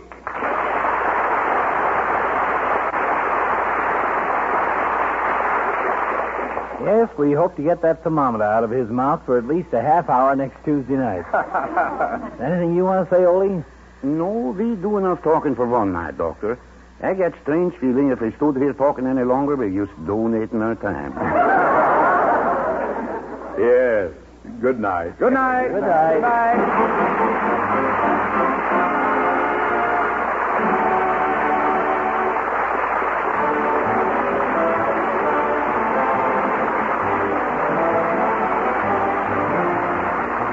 The first evaporated milk, Pet Milk, brings you Fibber, McGee, and Molly each week at this time. Be with us again next Tuesday night, won't you?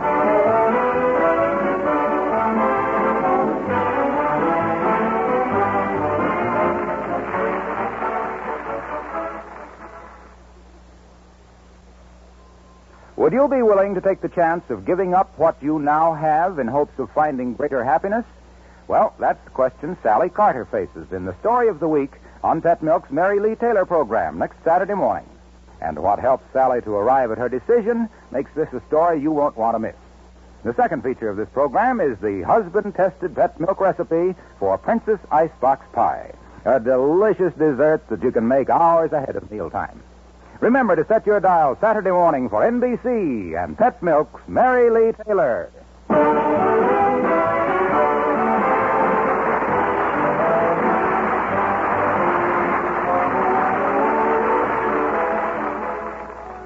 Hear an exciting story of Big Town on NBC.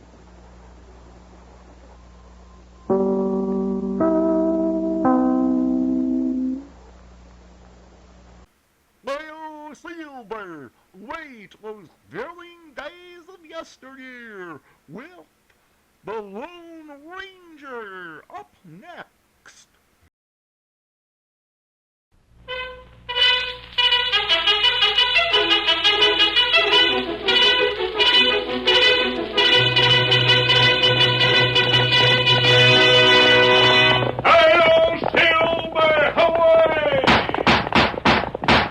A fiery horse with the speed of light, a cloud of dust, and a hearty hi-yo Silver, the Lone Ranger.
In the early days of the western United States, a few outlaw leaders became so strong that they not only seized cattle but property as well, and set themselves up as the largest ranchers in their counties.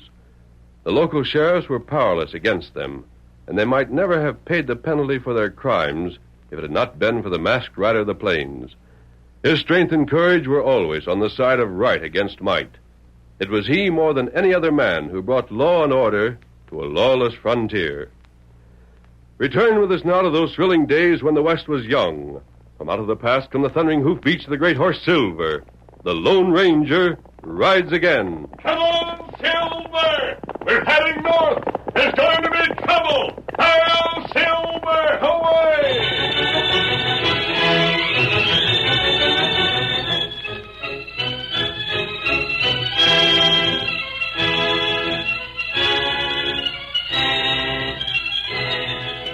Late one afternoon, two horsemen rode side by side over the winding trail that led to Martin's Point.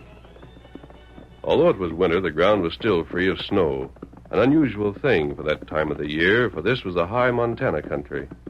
A badge marked one of the horsemen as a sheriff, while his companion, hatless in spite of the cold, was distinguished by a shock of coarse red hair. The sheriff's features were fixed in an angry scowl. The other man grinned at him and... Careful there, boy. Well, Sheriff, then it weren't so accidental after all, you meeting up with me on the trail this way, huh? I warned you, Red. Think it's funny? That's your lookout. Yeah. Well, what would you say I ought to do? Sell my place in Vamoose? That wouldn't be a bad idea.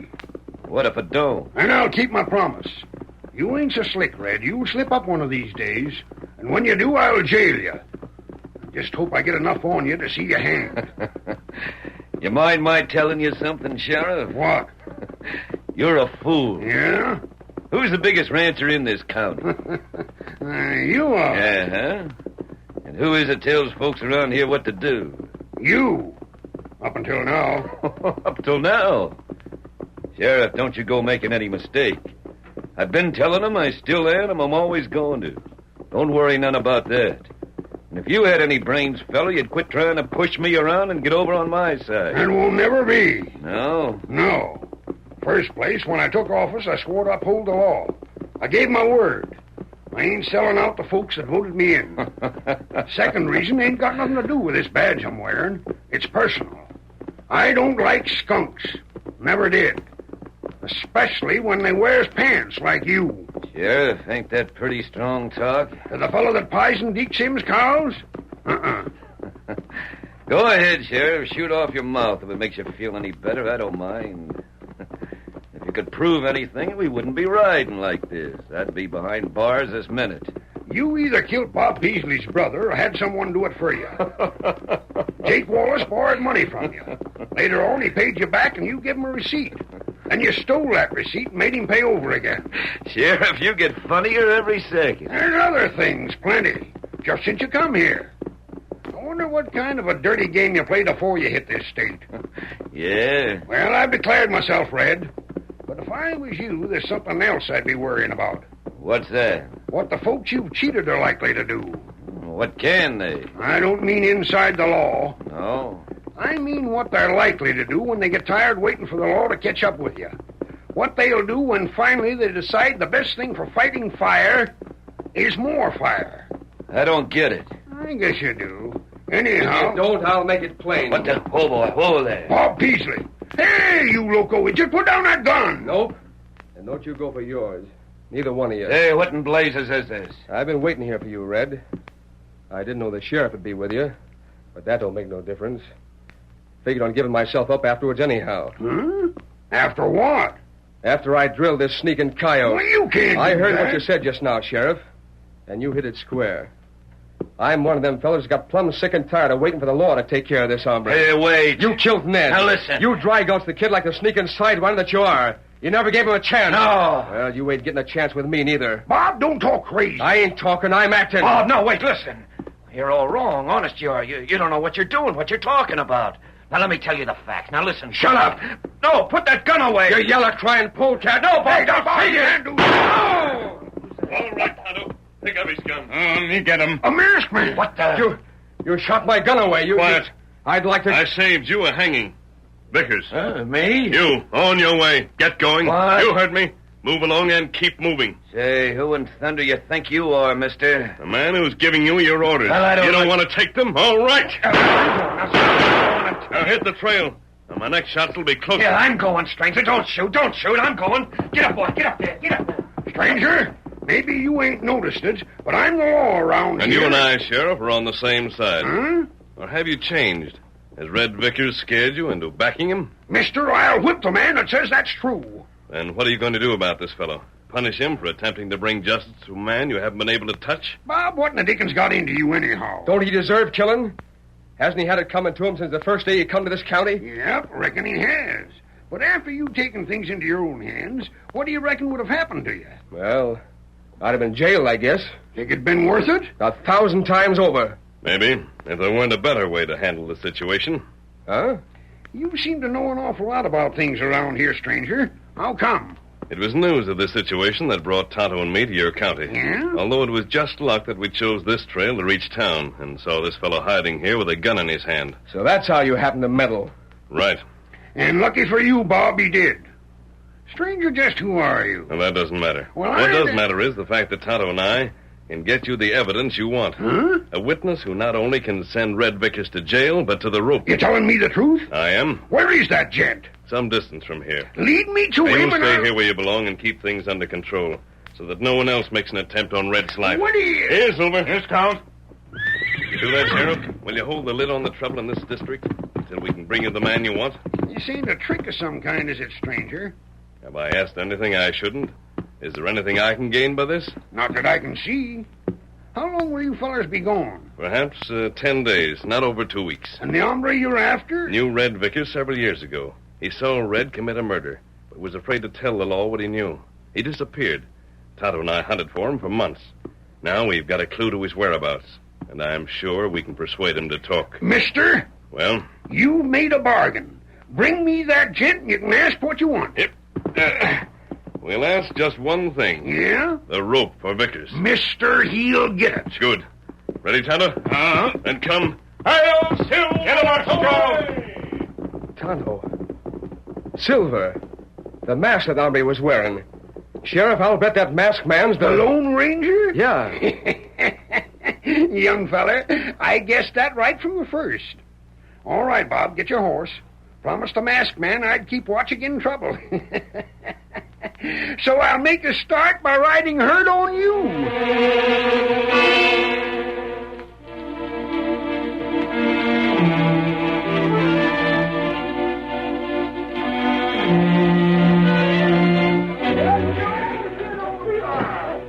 Here, Red. I've been looking all over town for you. Well? Found out what you wanted to know, boss.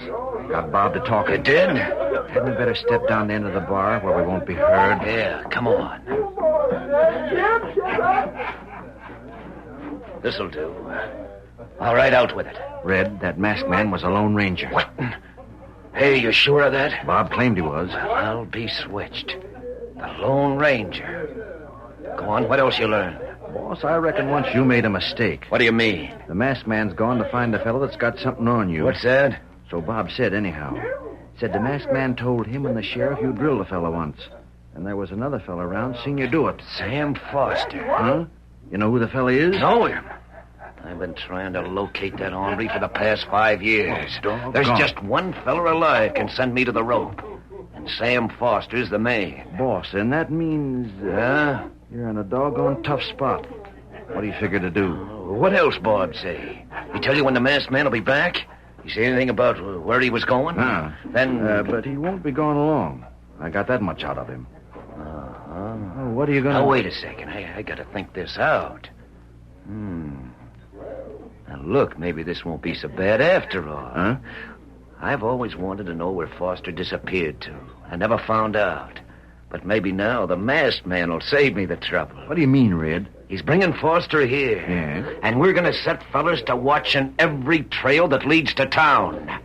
Come on, let's get back to the range.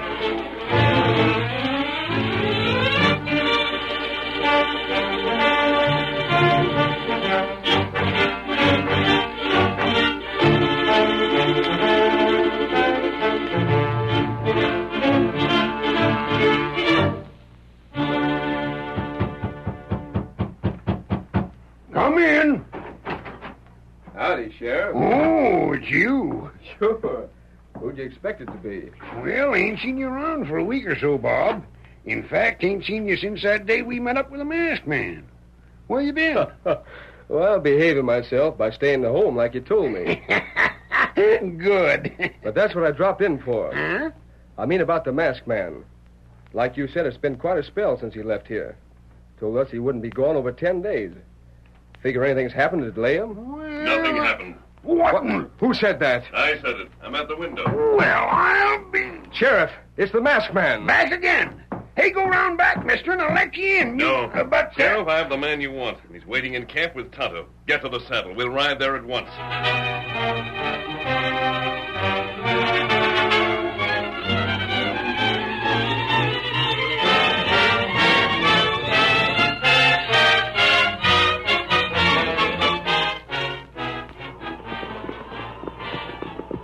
Come on, old fellow. Get up. Get up. Hey, mister, how much farther we got to go? It's turning doggone cold, and I'm just about freezing. We're almost there. Our camp is just over this rise. Oh, I'm right glad of that. Stranger, I'm thinking it's right lucky you got back when you did. Yes? Look to the northwest there. If that don't look like snow's on its way, I don't know what does.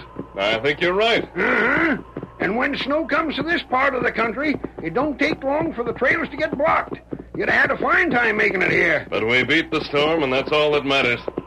There's our camp, Sheriff. What's wrong? Where's Tonto? Must become a Foster. I don't... They should be there waiting for us, but they're gone. Come on. Hurry, Silver. Come on, old fellow. Come on, boy. Get up there. Get up there. Come on, Silver. Get up. Hold it, Silver. Oh, boy. Look at those hoof prints. Sheriff, there have been a half a dozen horsemen here. Their signs are all over. door. You think there's been trouble, Masked Man? Think it? I know it. Tonto told me he'd wait until I returned. He's never willingly broken his word to me in his life. Hey, what's this paper nailed here to this tree? Give me that. It's a message of some sort. Here you are. What's it say, huh? Sheriff, neither Tonto nor Foster wrote this. Who did? The men who captured them. Captured them? Yes. But how do you... Captured them, Sheriff, and threatened to take their lives unless we buy them off.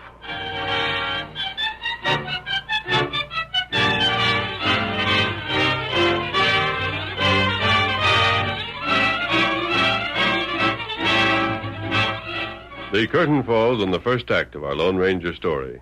Before the next exciting scenes, please permit us to pause for just a few moments.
Now to continue our story.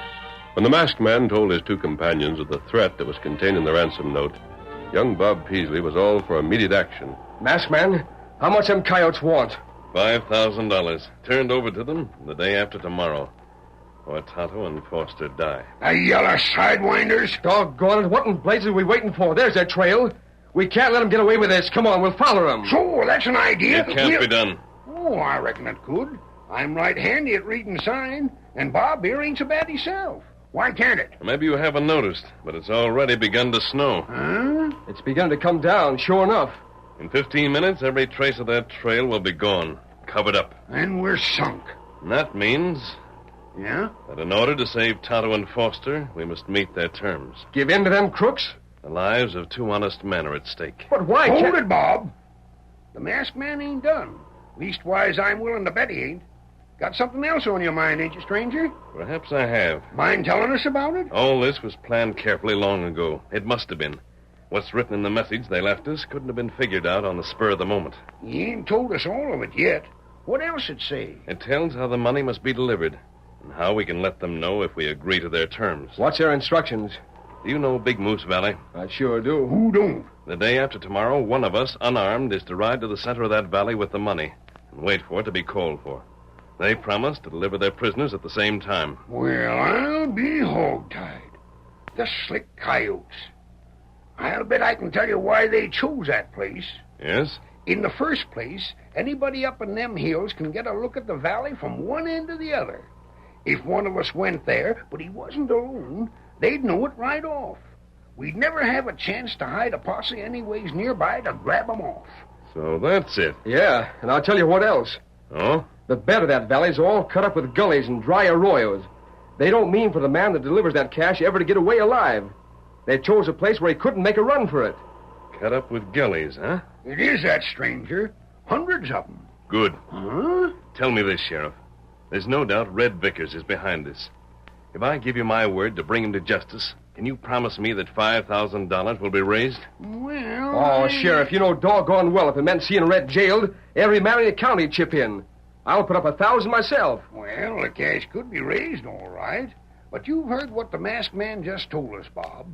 With a setup like that, how's Red to be caught? Stranger, ain't you figuring to get Foster free, then have him testify again Red afterwards on that murder charge? No. If Red's behind this, he'll never keep his word. He can't afford to. He'll attempt to take the cash, then murder the man who brought it and his prisoners as well. Then how do you figure I have something else in mind. Sheriff, get that money, and I'll ride to Big Moose Valley. Unarmed? Yes. Are you clean loco? No. Sounds to me, masked man, like you're asking to get drilled. Do as I say. And I promise not only that Red will be jailed, but that the money will be returned as well. How in thunderation you can promise that, I don't know. But I can, Sheriff, and I'll keep that promise. Huh? On one condition. Yeah? That it continues to snow.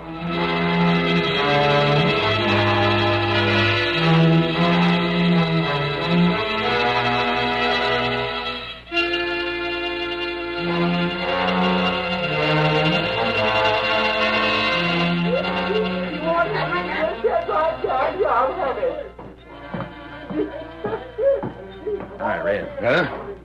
Say, what in tarnation you doing in town? Did you forget telling me to come in and report? Oh, yeah, that's right. Well, everything all right? Never tried to trail us. Reckon the snow kept them from it. The engine and Foster are tied up in that old line cabin. The boys stand guard. Fine. What are you doing here staring out the window when there's liquor to be had over at the bar? Waiting. Huh? Waiting for what? To see if they're going to get the cash and pay up. Oh. Well, I suppose... Wait. What's the matter? Sheriff just left his office. Now we'll know. I don't savvy. Now watch what he does. Huh? Looks to me like he's just going to nail up some reward notices outside. Uh-huh, 2 of them. One above the other. He's fixed them to the porch. Say, does that mean... Fella, that's the signal. It means they will. Tomorrow we collect. Everything's set. Doggone. What's the matter? The matter?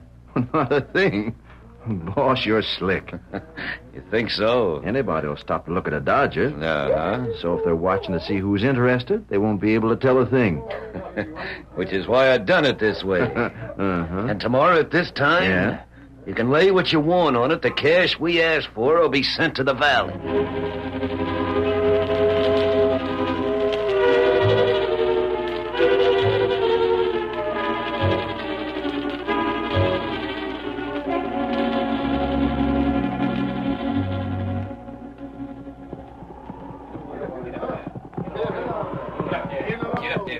Well, stranger, one thing you wanted sure come true. And what's that, Sheriff? The snow. Look at it.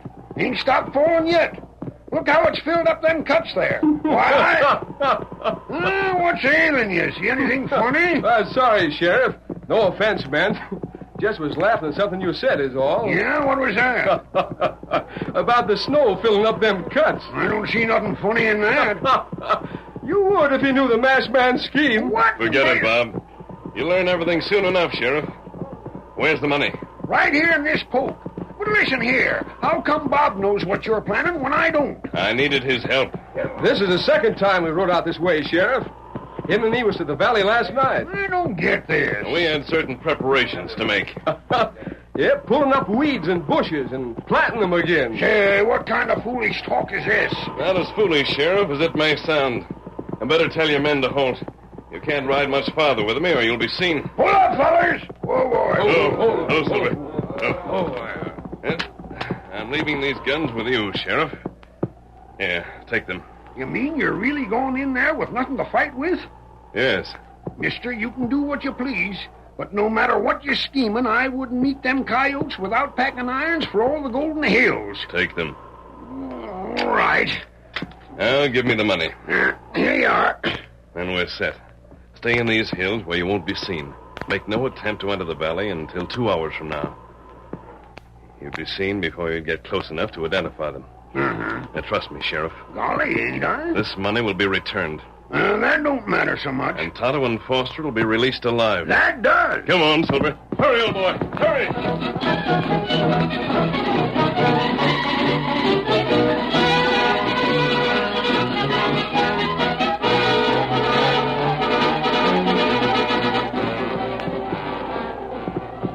Fellas, look over there. A horseman. Alone? The laws may be hiding back there in the hills. Uh-huh. But it'll never catch us in a million years.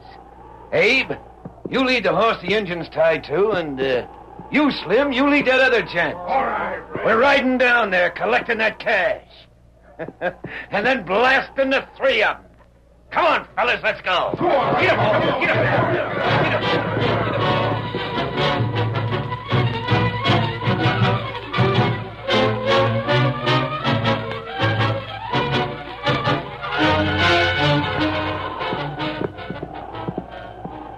Steady, Silver, old fella.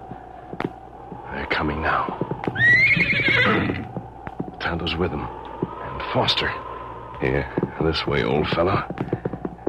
This way. A little farther. There. Oh, boy. Oh.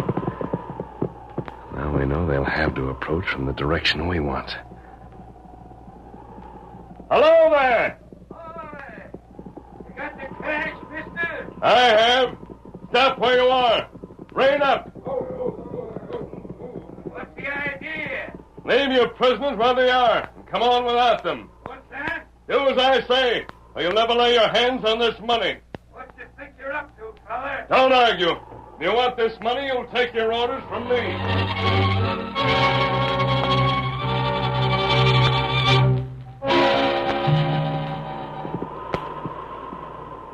Red, what do you think that hombre's planning? I got a good idea. Yeah? He likely suspicions we're going to drill him when we've collected.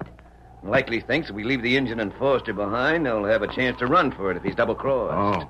Oh. The only thing is, though, he don't know they can't make a break because they're tied. Sure, we'll leave them behind. Come on, fellas. Get up there, boy. Get up there. Get up. Get up there. We're doing like you say, mister. What's it look like we're doing? Careful where you ride, boss. There's cutbacks and arroyos all through here. Snow's filled most of them up. Watch you stay on solid ground. See them bushes and weeds? Uh-huh. Well, they show us just where we got solid footing and where we ain't. Just head for them. Yeah. Get up, fella. Get up there. Get up. Get up. Get up. Get up. Come on. Get up. All right, mister. You get that cash out. Hey, watch out. I'm falling!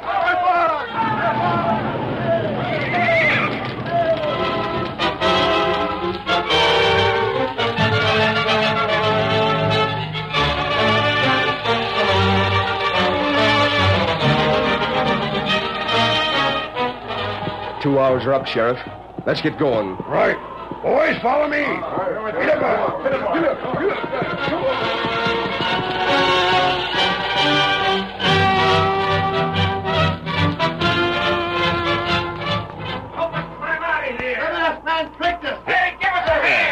There. That's the last of the ropes, Tonto. Feel all right? Foster? Outside of feeling like I got pins stuck in me all over, masked man, I'm fit as a fiddle. Fine. There comes the sheriff. He'll soon have these fellows rounded up. Masked man, help us out of here and I'll give you anything you want. Just name your own price. You gotta get us out. We'll hang. Hey, masked man, you listening? The sheriff will be here in a moment, Red. You can explain all that to him. No, you can't. Hi there! Where's them fellas you was going to meet? Where'd you get to? They're right here, Sheriff. At the bottom of this gully. Well, Now look at them, fellers. Trapped as good as if they'd fell into a bear pit. Sheriff, that's where them weeds and bushes I was telling you about came in handy. This is what Bob and I prepared last night, Sheriff. The snow had filled this gully to the brim. When we planted bushes on the surface, it looked as if it were solid ground. Red led his men directly into it. And here's your money as I promised. It wasn't needed. Sheriff, you said Red was slick. Well, slick as he was, he met up with somebody a whole heap slicker. Take them hombres into jail, Sheriff. And when you do, don't forget to thank the Lone Ranger. Hail, Silver! Ahoy!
The story you have just heard is a copyrighted feature of the Lone Ranger Incorporated.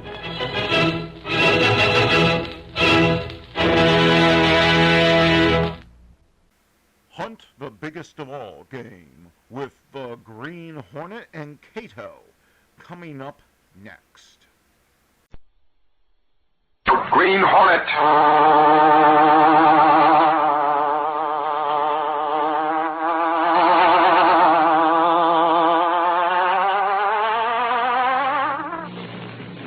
He hunts the biggest of all game, public enemies who try to destroy our America.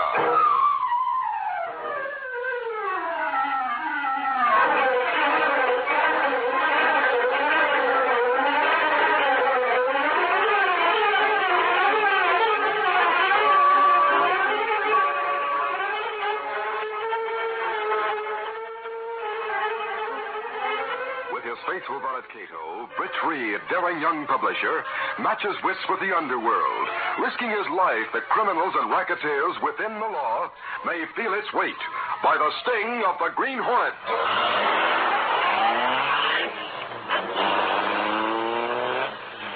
Ride with Britt Reed in the thrilling adventure, Youth Takes the Headlines. The Green Hornet strikes again.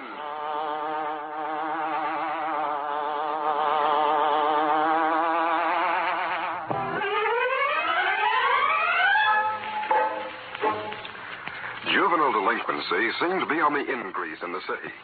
Night after night, reports came to police headquarters, and the papers blazoned the headlines that youth was on the rampage.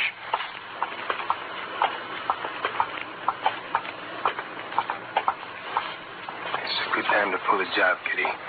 Late enough for the boulevard to be deserted. Yeah. There comes a car now, Joey. Okay. Now go into your act, kid. I'll be right behind that tree back there when he stops. Well, you stall him along and come up on the driver's side. You get it? Sure, I know, Joey. Go hide, quick. Okay, do your stuff, kid.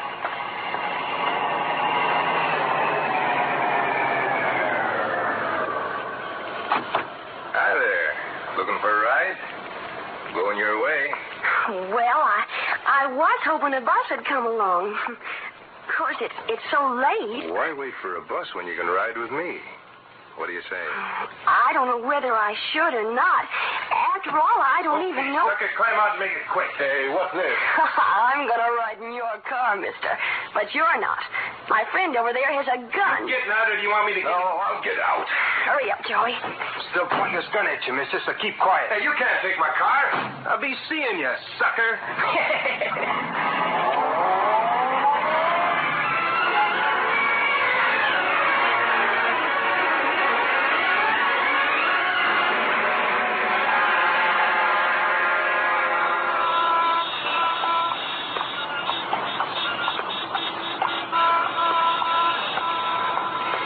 Look, Eddie. That's the coat the boss wants. See? There in that window. Yeah. So that's it, huh? Yeah. It's mink, Eddie. Worth a lot of money. There's nobody near right now. Yeah, okay. You go get in the car and have it ready. I got to rock him up market. I'll get the car running in just a minute.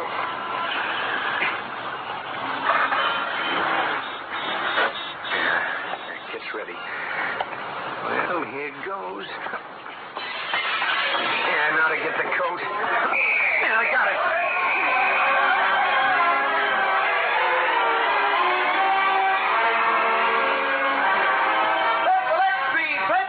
Boy and girl take car at point of gun. Here you are, sir. Mink coat stolen from store window. Here you are, lady. Juvenile delinquency on the increase. Read all about it. That's the Lex Street.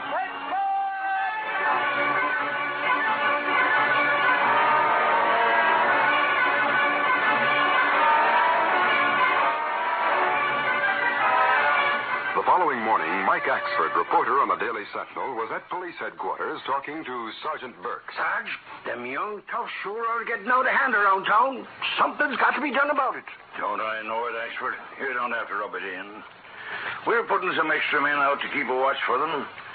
Seems to be the same gang of them pulling off all the jobs that's been done in the last few nights. Sure, and it don't seem possible young squirts like them could get away with it. Yeah, they're plenty smart. Or else they got someone planning the jobs for them. Some older guy, maybe. Yeah. And if they ain't stopped soon, there's no telling what'll happen. They'd be terrorizing the whole city. If we can lay our hands on just one of them, then maybe we can get the ringleader. Believe me, Mike, we ain't going to stop till we do catch him. You can bet on that.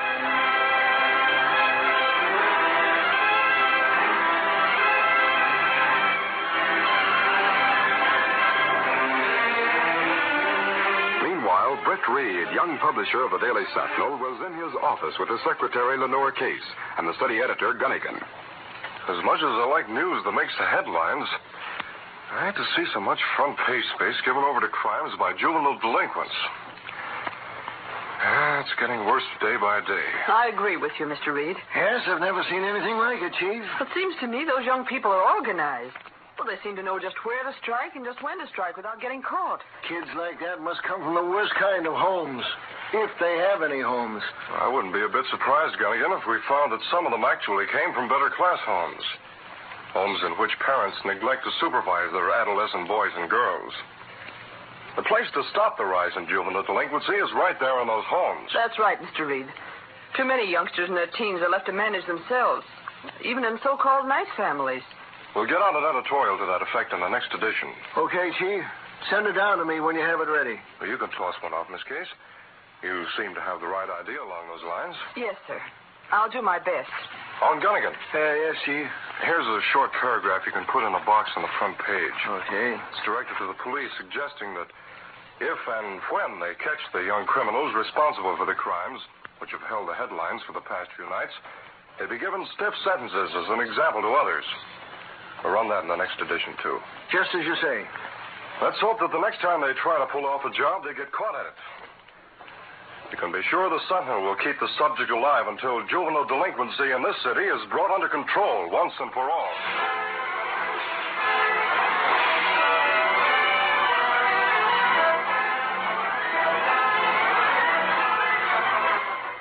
That evening, in a comfortable home on the west side, young Bob Hobart sat at the dinner table with his father and mother, waiting as they finished their coffee. Say, Dad, how about a game of chess? Bet I can beat you 2 out of 3. No, sorry, Bob. Not tonight. Some other time. Oh, gee, Dad, you always say that. Robert, don't pester your father. But, Mom, Stop slouching at the table, Robert. Yes, ma'am. Really, I've never seen a boy like you, Robert. You're always so restless. I should think for a boy of 16 you'd read some good books if you haven't any lessons to do. My lessons are all done, Mom. Your mother and I are going out right after dinner, Bob. Be sure to put all the lights out downstairs when you go to bed. Golly, do you have to go out again tonight? Robert, you have no right to question what we do. Remember, we're your parents. Sure, Mom. I know. Say, can I have a few of the kids in for a while? Mercy, no. I'm not going to have a bunch of hoodlums wearing out my good rugs with that crazy dancing and all that. Oh. No, Robert. Once and for all, you can't have them in. Why don't you go to a movie or something, Bob? Here, go see a good picture somewhere. Thanks, Dad. Guess there's nothing else to do. See that you don't stay out too late, Robert. Yes, Mom. Hurry, dear. We're supposed to be over at Emily's at 8, and it's almost that now. I'll be right with you, Dora. See you in the morning, Bob. Yeah, sure. Good night, Dad. I'll go to a movie like you said. Wait, son.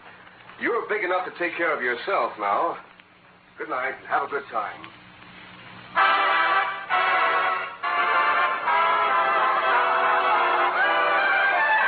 It was almost midnight when young Bob stopped at a jukebox cafe to get a soft drink. Here you are, kid. Here's your drink. Thanks. Yeah, hi, kid. Who you with? Well, nobody. Why? Yeah, why don't you come over to that booth and sit with us? Come on, bring your drink along with you. Well, Hey, you might as well be sociable. No use being alone and missing all the fun. How about it? Okay. Don't care if I do. Eddie, that's a good one. Hey, Eddie. Here's a kid looking for company. Hi there. Hi, sit down. Oh, thanks. I'm Joy. That's Kitty. And that dope there is Eddie. Look who calls me a dope. What's your name, kid? My name's Bob. You call me a kid, but I'll bet none of you are older than I am. I'm 17. So's Eddie. Kid's 16. Well, I'm 16, too, so I'm no kid. Okay, then you're no kid. Hey, is that really a cola you had there? For sure. Isn't that what you're drinking? Yeah, sure. Cola. Plus. of clock. What's that? Show him, Joey. Anybody looking? Nah, go ahead. Here, Bob. A little of what's in this bottle will make that cola just right. Well, hold on. I don't... Yeah, just a minute. Please. There you are. Now, drink that down. Gee, is that real liquor? Is it real liquor, he said. Well, go on, taste it. It won't kill you. Well, I don't drink, though. I'd rather not take any.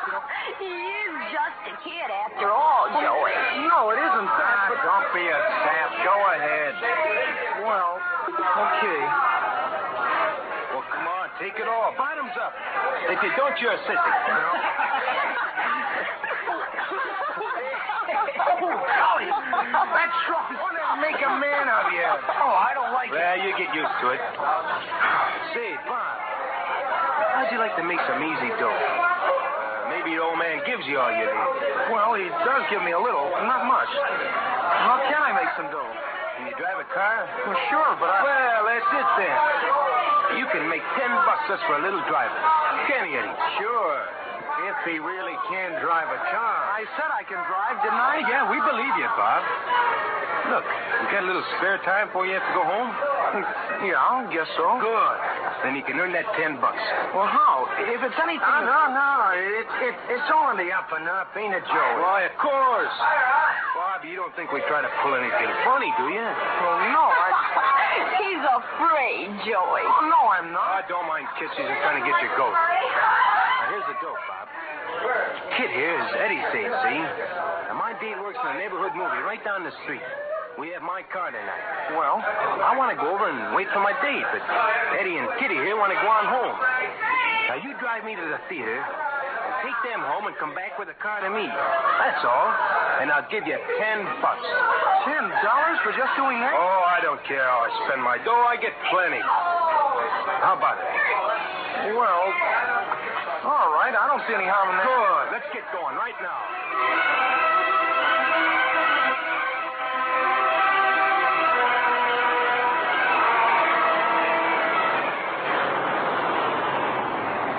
There, you see, Bob?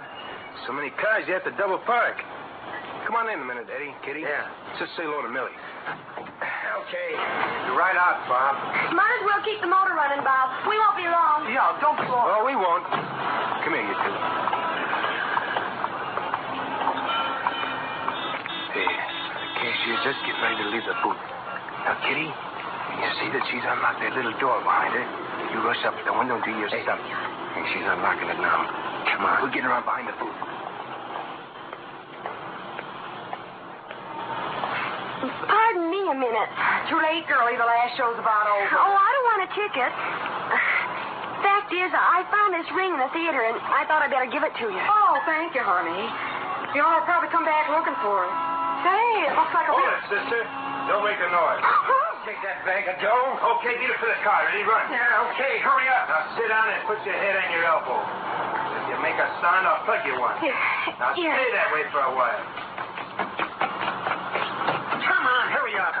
Okay, Bob, get away from here and make it fast. Say, wait, you... Get going, I said.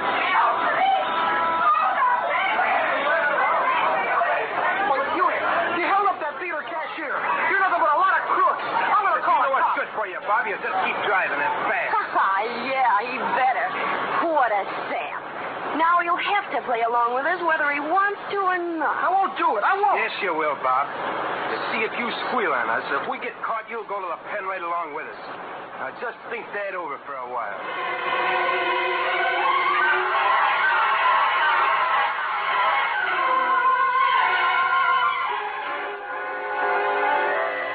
We'll continue our Green Hornet adventure in just a moment.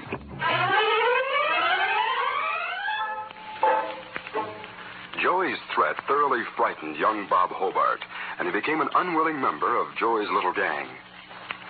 A few evenings later, after the theater holdup, Mike Axford entered Britt Reed's apartment just before dinner. Hi, Reed. Dinner ready? The kid who's getting it ready now, Axford. What's your hurry? Oh, I can wait a bit, I guess. Matter of fact, I dropped into a jukebox joint and had a bit of a snack to tide me over. And you walk in yelling, "Is dinner ready?" Sure, why not? There's a healthy man I am to have such a healthy appetite. Oh, by the way, I ran into young Bob Hobart. Remember? He's the kid you had Gunnigan give a part-time job to last summer. Oh, yes, Fred Hobart's boy.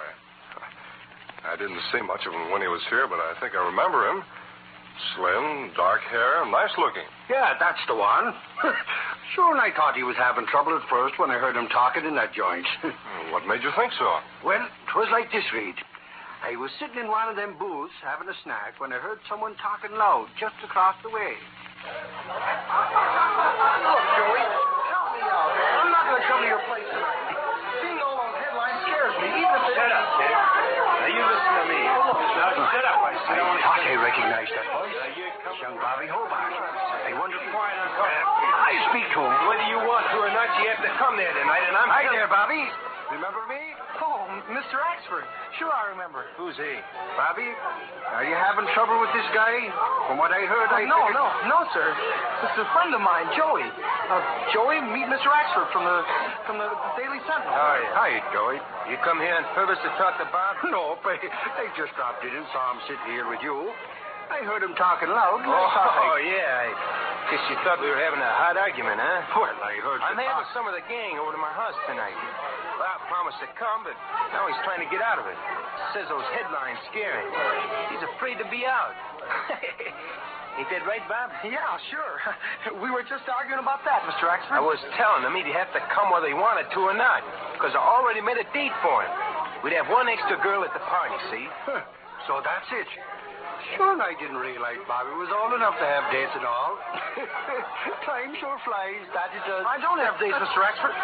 Well, that is, not very often. Oh, well, it's okay for youngsters to get together in a crowd and have a good time. Can I give you a lift home, Bobby? Oh, yes, thanks. It's almost dinner time. Hold it, kid. We ain't through talking yet. You don't live so far. Oh, okay, Joey. Well, thanks just the same, Mr. Axford. Don't mention it. I'm glad I saw you again. Drop around and see us at the Sentinel sometime. So long. So I left him there with his friend and came on home.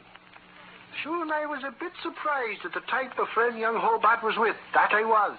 From what you say, that Joey doesn't seem to be the right kind of company for a boy like Bob Hobart. Oh, that's right.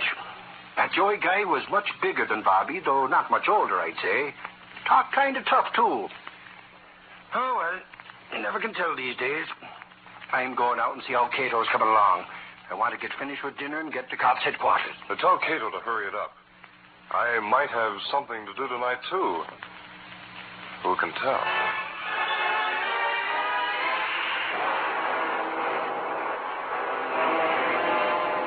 After dinner, Axford left the apartment. Britt Reed sat for some time in deep thought. Then he spoke to Cato. Cato, I've been thinking about something Axford told me. What's that, Mr. Britt? Axford met Bob Hobart, a young boy who worked part-time at the Sentinel last summer. He was a fine boy, well-liked. His father belongs to the Civic Club. What about boy? He was in the company of a bigger, slightly older boy, one Axford described as tough. The young Hobart was trying to get out of keeping an appointment tonight. Said something about all the headlines scaring him. He seemed nervous and frightened. Why he being nervous about headlines? Well, that's just it. Set me wondering. The headlines lately have all been about crimes committed by a youthful gang. Oh, you think a Hobart boy have something to do with gang, perhaps? Well, not willingly, if that is the connection. He was trying to get out of something and was being bullnosed by the bigger boy. Cato, it's just possible that in some way young Hobart is tied in with that gang. Well, from what he say about headlines... The fact that he said he was scared. Well, perhaps if Green Hornet have talked with boy... Maybe the Hornet could scare him even more so that he'd tell something. It's worth a try. Come on, Cato.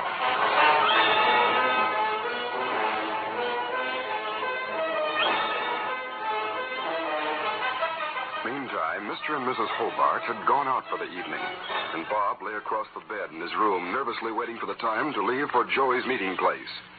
Fear and apprehension filled the boy's mind. And as he lay with closed eyes, he failed to hear the window over the porch roof open slowly. Suddenly, he sat up with a start. Oh! Don't be frightened, kid. I'm not going to hurt you. Why, you're the Green Hornet. That's right. I know you're Bob Hobart. I came here to have a talk with you. About Joey and the others. Well, then you must be working with them. Maybe. Aren't you? Joey sent you here. He sent you here to make sure I came tonight. I'll bet that's why you came. Why shouldn't you meet Joey tonight? Getting cold feet now that the cops are hunting for you? You should have thought of that before you started your crime life, Bob. Well, I didn't start. They made me join them by a trick. Now I can't break away from them. If I try or tell anyone, well, I'll go to jail. Maybe if you told your father or went to the cops. No, they'd fix me if I did. Joey said so. They got me to drive the car the other night. I just met them. I didn't know they were going to hold up that theater. And if they're mixed up with you, there won't be anything. Listen to me, youngster. I don't like a bunch of young kids horning into my stuff, see? If you're not really in with one of that gang, maybe there's a way out for you. What do you mean? Tell me what they plan to do tonight. I'll see to it that they get caught and that you don't get mixed up in it. No, I don't dare tell you. Okay, son. Maybe if I tip off the cops about your connection with that gang, they'll get plenty out of you. But, gee, I don't know what to do. Look, they'll make you the fall guy sooner or later, Bob. I'm out to break them. Come on, tell me. Well, they're going to hold up the Jukebox Cafe at midnight when it closes. We're all to meet there and wait till everyone else goes out. So that's it, eh? And they'll all be there? Yes, all of them. And I will, too. I have to be. Okay, you go with them. If you tell them you talk to me, I'll tip off the cops, or worse. No, I won't, honest. But what are you going to do? You'll find out later. And if you do as I've told you, maybe you'll get out of all this mess. Remember, keep your mouth shut and forget about the Green Hornet. So long, Bob.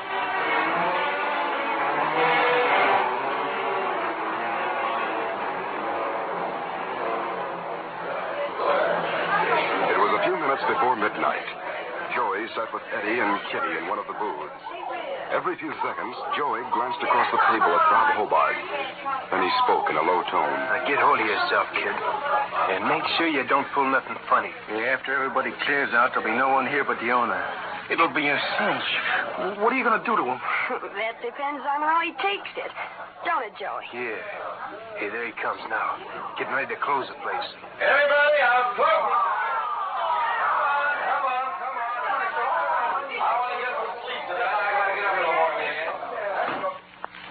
Sit tight now. I'm going to stand up. He's coming this way. Hey, everybody's out but you folks. We're not going right yet, mister. This is a holdup. Oh, no, you don't, kid. You asked for it. Hey, what did you do that for? Shut up. All right, kid, you go lock the door. Okay, Joey. Eddie will get the cash. Bob can carry some on him just in case. I locked the door, Joey. Nobody can get in now. You forgot about the back door, sister. Hey, what? The Green Hornet. Do something, Joey. Put a bullet through him. No, don't. Let go of my arm. What's the matter with you? Oh, get that gun and... Not so fast, girl. Let me go. Have a bit of gas. No. I'll get you, you little... grabbing Joey's arm. You know, boy with bottle. Get that gun. You're not so tough, fella. Now, the two of you. I got you covered. Look, youngster. You just hold that gun on these tough friends of yours. Get some rope, tie them up, then call the police. We haven't time to play games with you. Let's go. Hey, wait. Come back or I'll shoot. Oh, well, I guess I better do as he said. I'll call the police right now and then tie them all up. And then I'll have to take whatever comes.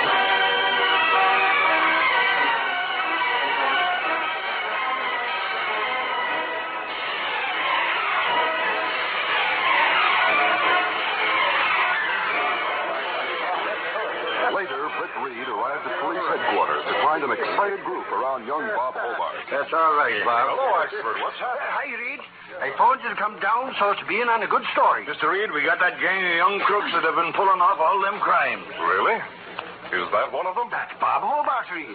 Oh, so it is. How do you do, sir? Bob here phoned us in to say the gang of crooks was tied up and waiting to be picked up in the Jukebox Cafe. Sure. When we got out there, we found this youngster standing holding a gun on him.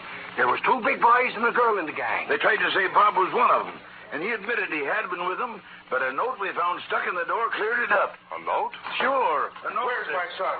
Oh, Ross, what happened? Why, you're here. What have you done?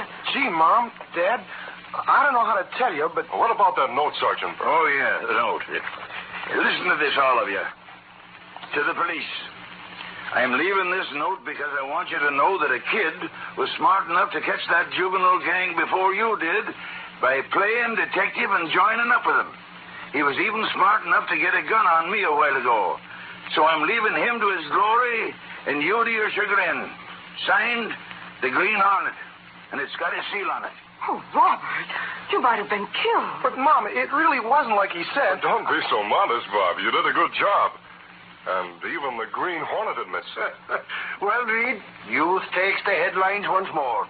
But this time, 'tis good news. Too bad the boy didn't catch the Hornet. That would have really been something. He's a bad one. I don't think he's so bad, Sergeant. Listen to that, would you? That kid's a brave one, all right. I'm sure Axford, the Green Hornet admits that, too.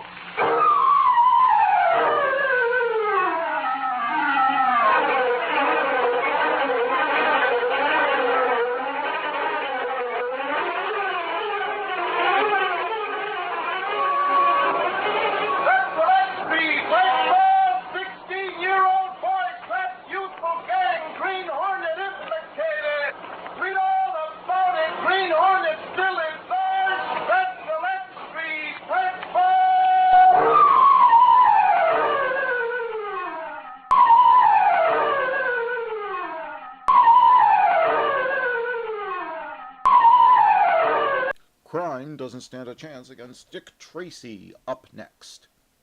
Following program is transcribed from an earlier network release. And now, Dick Tracy!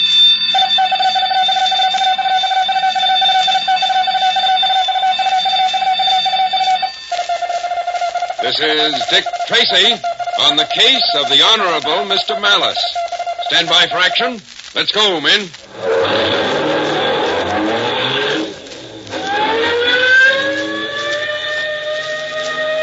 Yes, it's Dick Tracy, protector of law and order. Before we join Dick Tracy, I'd like to ask you a question. Have you ever been so annoyed with something that you wanted very badly to change it? All right. Did you change it, or did you try?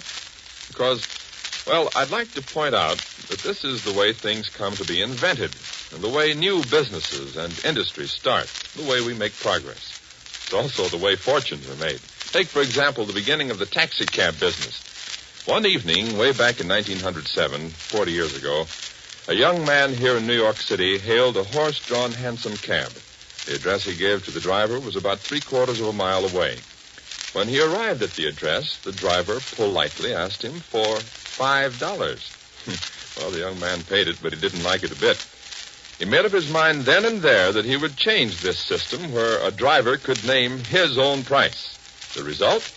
He started this country's first taxicab company using automobiles and taxi meters. He started it even though he had to visit Europe to get the cars and financial backing he needed. Today, a 3/4-mile taxi ride in New York City will cost you 30 cents. Things can be changed. And now, Dick Tracy. The latest relief train wreck has been accomplished by someone throwing incendiary bombs from a moving automobile. Someone who is believed by Dick Tracy to be left-handed. So, following a hunch, Tracy and Patton visited the home of the Honorable Benton Malice and were very excited to discover a photograph of the aforementioned Malice pitching in a 4th of July baseball game. And pitching left-handed. Well, after a short but interesting conversation with Steve, old Malice's nephew, they left. And it came as quite a surprise to Steve to hear a voice close behind him say, Master Stephen. I didn't hear you come up behind me. Where were you? Just behind that door. But why didn't you say something? Why didn't you come out when those two men were here? Master Stephen, Mr. Malice would like to see you. Well, sure. Where is he? Come.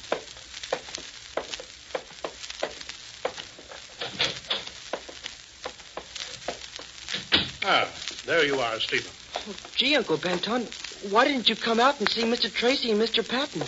If you were here, you must have heard them. I heard them. I heard a great deal. That's why I didn't come out. But they said you asked them to come and see your trains. I did. That was before I realized Mr. Patton was a common immigrant. Malice House has never yet, nor will it ever, play host to an immigrant. I thought Mr. Patton was awful nice. Well, so I noticed. That's what I want to talk to you about. Yes, sir. Stephen, you realize that although I am your uncle, I am under no obligation to either house or feed you. Yes, Uncle Benton. What I do for you, I do out of the goodness of my heart, and out of consideration for the wishes of my poor dead sister. I know, sir. Therefore, Stephen, don't you think it's strange that I should overhear you expressing disbelief in the things which I hold most sacred, and expressing that disbelief to a common policeman and an immigrant? But, Uncle Benton, I don't... I'm doing the talking. I realize, Stephen, that I cannot expect too much from the son of a foreigner. But I should have thought that you would have profited enough by my high example not to have been guilty of so grievous a fault. And what have you to say to that? But, sir, the things Mr. Patton was saying sounded so right. Stephen, in my household, what I think is right. Well, speak up. Don't just stand there like an ninny. I didn't realize how it would sound to you, sir. I only thought Enough. that... Don't talk back to your elders. Now tell me, where did you get this vicious belief that a naturalized American is as good as a native-born one? From the Constitution, sir. It says that all people are created equal. Rubbish. Means that all Americans have an equal right to try and become rich and powerful. But that's all it means. But it says all people, not all Americans. That was because the founders of this country had no means of knowing to what a sorry pass she would be dragged. Who in those glorious days could have dreamed that this great land of opportunity would be flooded with Poles and Italians and Hungarians and Chinese? You surely don't believe that the founding fathers meant to imply that such people as that could ever be the equal of real Americans? That's what my father taught me. Then let your father feed and house and clothe you. But, Uncle Benton, my father's dead. I'm fully aware of that fact. And don't you ever forget it. Did you hear me? Don't you ever forget it. No, sir. I'll never forget it. All right, then. Go to your room. Try to do a little straight thinking for a change. I'll have more to say to you later.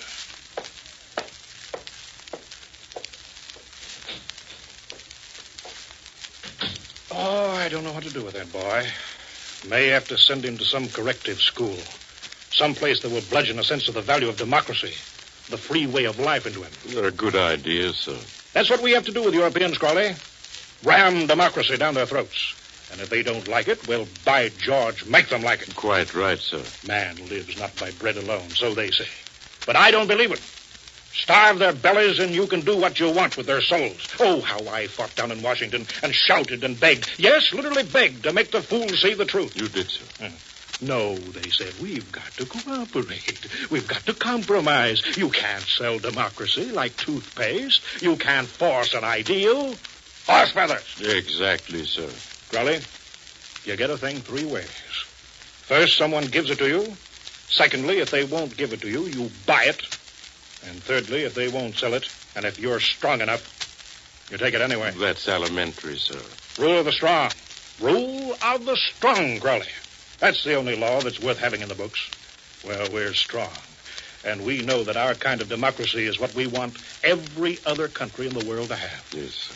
By thunder, we ought to starve every mother's son of them until we get what we want. And you and I are trying to do just that, eh, Crowley? And with admirable success, sir. That last wreck was a thing of beauty. Yes, but we better lay low for a while. I didn't like something that fellow Tracy said while they were here. You mean about noticing the photograph of you pitching for the local team? Yes, he commented on the fact that I was pitching with my left hand. He and that Patton seemed to think it was significant. You remember, sir, that you commented at the time of throwing the incendiary bombs that you couldn't do it if you weren't left-handed. Yes, I know.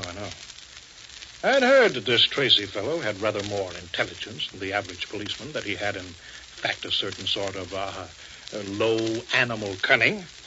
Guess we better keep our eyes on him, Crawley. Who knows what opportunity may come our way. Who indeed, sir. Yes, Tracy will find out that it's one thing to tangle with robbers and pickpockets, and quite another thing to tangle with the Honorable Benton Malice. Definitely, sir. You know, Curly, I shouldn't be at all surprised if Dick Tracy were to wake up dead one fine day.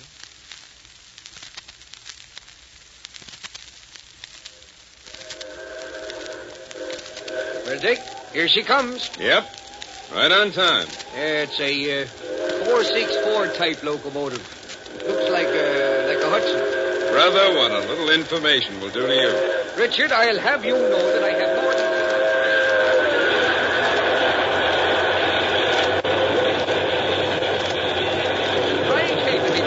What was that you said, Pat? Oh, skip it. But I definitely resent the implication that I'm a tyro when it comes to railroads. I learned plenty from poor old Johnson Barr. You did, eh? Then maybe you can tell me the name of that last car coming up on this freight train. Oh, that's wait a minute. I've got it. It's a papoose. You mean only Indians can ride in it? Oh. Oh, I imagine you mean caboose, and even that is only a layman's term. We railroaders prefer to call it the conductor's car. There you go, showing off again. Not at all. I'm just trying to stop you from spouting all that 464, 11-18-7. It's a mogul-type mallet routine. Well, I got to do something to relieve the tedium. Nothing's happened in 5 days. Trains have gone through on schedule. Benton Malice has been keeping his nose clean and sticking to his committee work. You know, it sometimes makes me wonder if we may not be off on the wrong track. No, Pat. I'm sure he's guilty. But I think he also knows that we're on to him. Something must have tipped him off. Well, you don't suppose his nephew said anything to him, do you? Steve? What about? We didn't say anything in front of him that could have made him suspicious. He was out of the room when we noticed the picture of Malice playing baseball left-handed. And besides, Pat, I don't think that young fellow's connected with this business at all. He seemed like an awfully nice boy. Hey, I hope he comes to see me before we go back to town. I might be able to counteract some of the junk that the Honorable Benton is teaching him. Yes, I'd like to talk to him again myself. But I'd rather not go to Malice House for a while. Pat, I want to lull the Honorable BM into a sense of false security, just as I think he's doing to his committee members. Yeah, they've certainly been taking it easy lately. Not more than half of them are out on the tracks today. If it rains tonight, which it looks as though it might, I'll bet there won't be a handful out watching. Which I think is exactly what Benton Malice wants. There's a particularly heavy shipment of relief supplies due to go through the valley tonight. A shipment that I think Malice has been waiting for. So that's the way of it, is it? Mm-hmm. He'll probably drop into committee headquarters tonight and make a few casual remarks about the renegades being frightened back into their holes and that the committee has accomplished its purpose. Right. And what with the rain falling and the cold wind, there'll be quite a few who'll be only too glad to think he's right. Which means it'll be up to us. That's about it. Well, are you ready for a little excitement? Am I? I've been getting soft on this job. Handing out parking tickets is more active work than we've had here lately. I have a feeling that phase of it is just about over. I think you're going to get enough excitement tonight to last you a long time.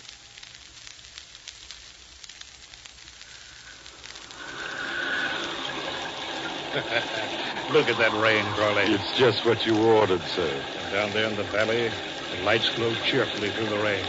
The stupid fool sitting snug and dry inside. The seed was planted very cleverly, sir. Naturally. I doubt if more than 2 or 3 townsmen will be on the tracks. Should be easy for you to cruise up and down the tracks once or twice, determine a safe place to strike. You're not forgetting Dick Tracy and Pat Patton, sir. Indeed, I'm not. Although I think I soon will be able to. Why, I don't follow you, sir. Crowley, I think that this may very well be their last night on Earth. In a moment, we'll return to Dick Tracy. But first, one radio actor who puts his all into his role is Billy Redfield, star of the Willie Piper Show, which is heard over most of these ABC stations every Thursday night. Although Billy is well aware that his listening audience can't see him, he lavishes upon each line all the facial expressions and gestures that would be called for in voicing it before a live audience. Or perhaps it's because Redfield does his part so thoroughly that his performance is completely convincing. While you chuckle through the humorous situations that arise in the Piper's New England household, you're never really aware that someone is acting the Willie Piper role, Billy Redfield is Willie Piper. He's only 20 years old. Young Redfield is a veteran of 11 years' experience on Broadway and in the radio. Last season, he played the lead in the George Abbott musical comedy, and theater audiences have seen him in many popular stage vehicles. As a matter of fact, all the characters of the Willie Piper Show are well cast. So when you're tuned in to Thursday night's Tales of Willie Piper, you're sure of enjoying a delightful, well-acted comedy. So listen tonight when Willie Piper is next heard over most of these same ABC stations. And now, back to Dick Tracy. You mean, sir, that you have a scheme for killing Tracy and Patton? I certainly have. Come inside, Crowley. Come inside. We have much planning to do. What plan does the vicious bent-on Malice have in mind? And will Dick Tracy run up against more than he bargained for? Better be sure to tune in tomorrow for the adventures of Dick Tracy, heard overseas through the Armed Forces Radio Service. This is George Gunn speaking. Imagine a candid microphone like a candid camera catching people as they are.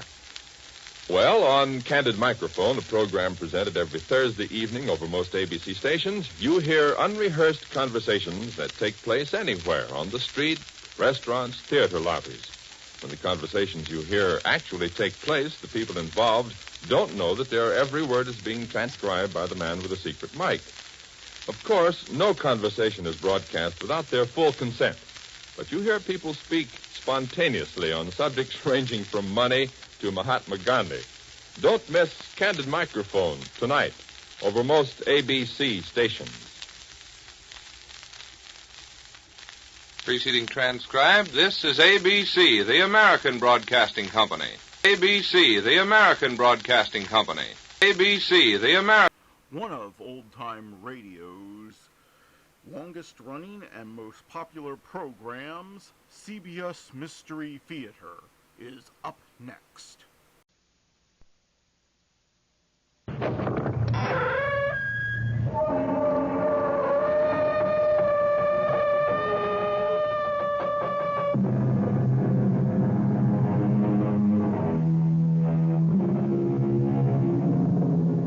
Come in. Welcome. I'm E.G. Marshall.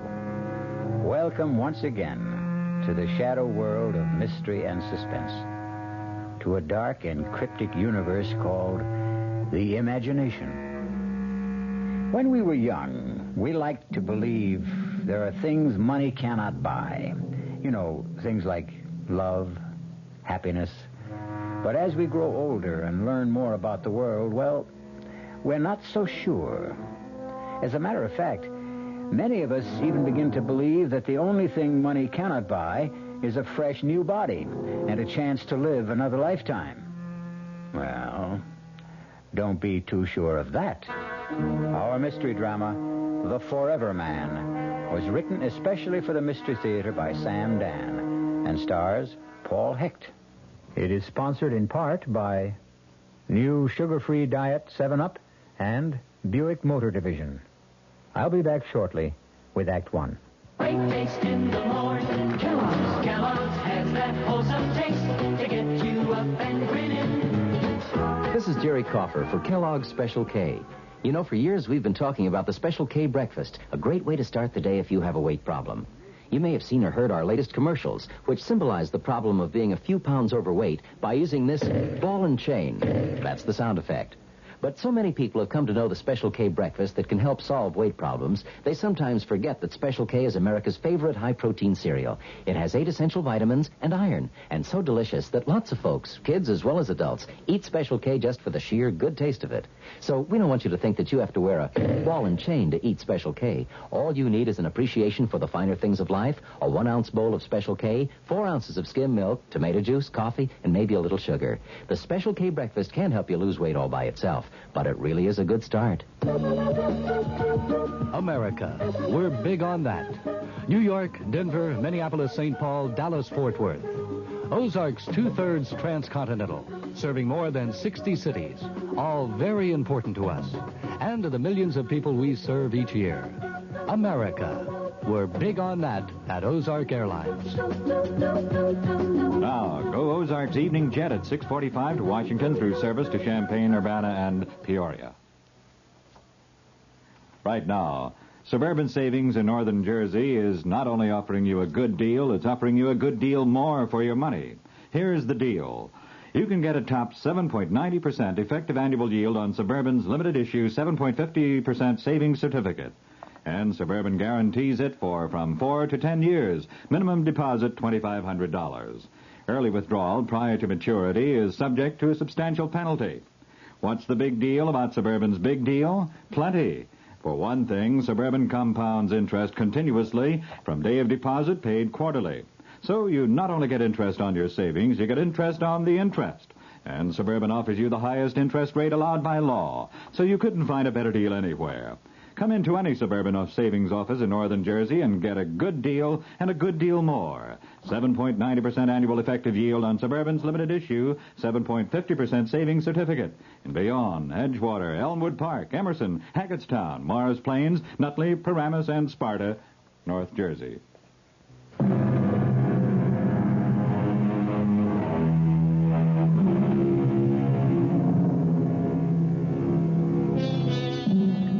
Of our great religions agree on one important point. The soul leaves the body after death.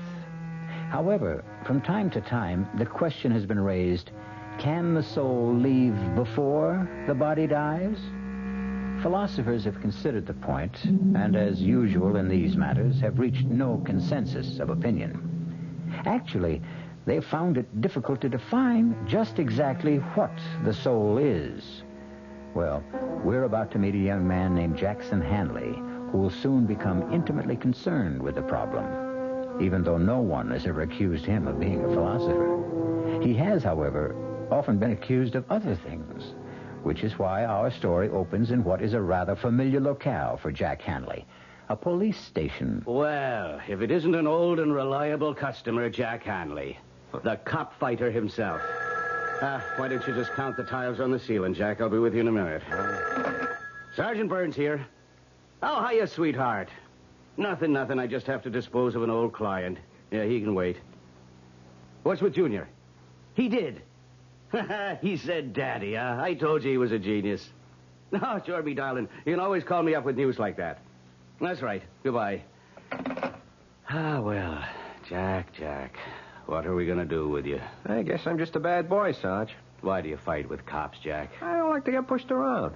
Well, there's no percentage in it. Yeah, you're 100% right. I mean, you can't win. So what? All you do is wind up in a cell with a black eye and a fat lip. Look, maybe there's a law that says I gotta go to the cooler.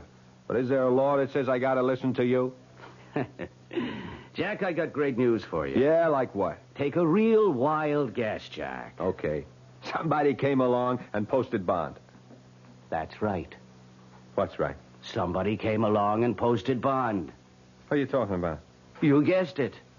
Are you kidding? No, it's on the level. But who'd post a bond for me? I don't know. Maybe you got a fairy godmother. You mean I can just walk out of here? There's the door. Take off. That's all there is to it? That's all. You mean you ain't even going to give me the speech? Oh, Jack, on your way, will you? I don't have all day to fool around with every hood that's hauled in here.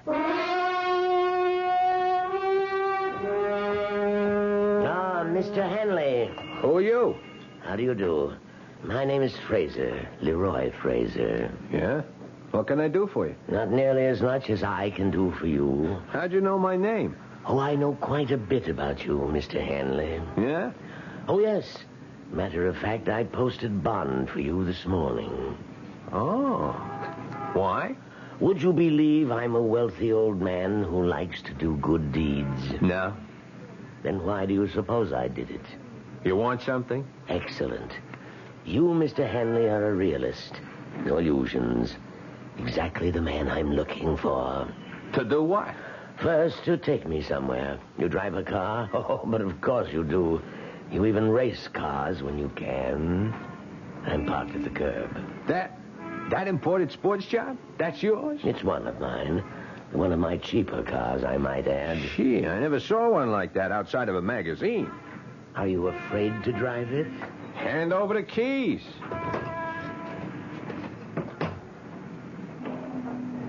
Where to? Not far, the Pershing Arms. Hey, that's a pretty classy joint. I find it adequate.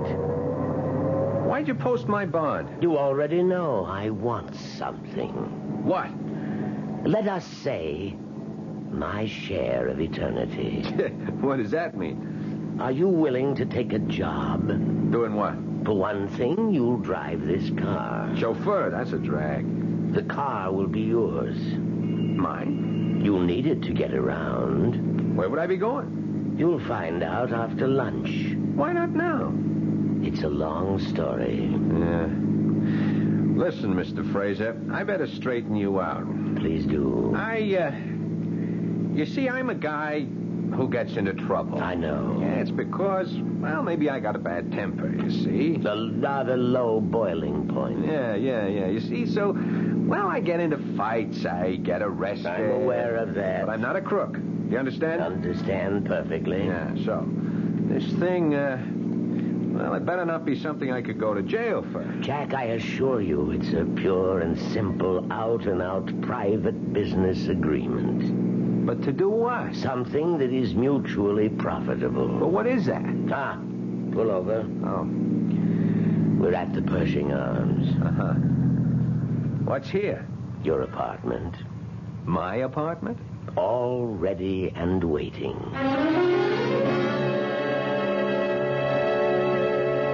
Well, I hope the place is satisfactory. Yeah, it's okay.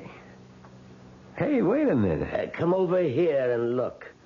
What a magnificent view of the park. Yeah, but hold on. We got some things In to the kitchen, the freezer's stocked with steaks. Yeah, that's fine, but listen. Splendid hi-fi and stereo. A liquor cabinet. Sure, that's all very nice, Fraser, but... But what, Jack? What is all this about? I promised to tell you after lunch. Well, why do I have to wait? I'll see you at my place at 3 o'clock. Hey, now, wait a minute. Where are you going? To my apartment. I have a duplex down the hall. I thought we were going to have lunch. I always eat alone. I'd forgotten. You'll need money. Money? For expenses.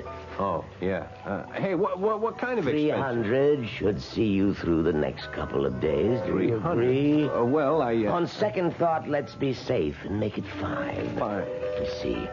50, 100, 2, 3, 4, and 500. There you are. Enjoy lunch. But, Mr. Fraser, I gotta know what I'm getting into. Is it bad so far?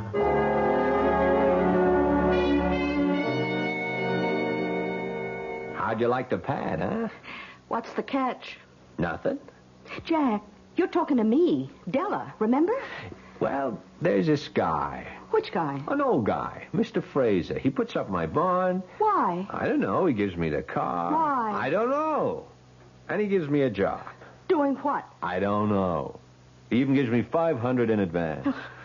I don't like it. But you're always on to me to get a job. Okay. I got a job. A job, sure, but something like this?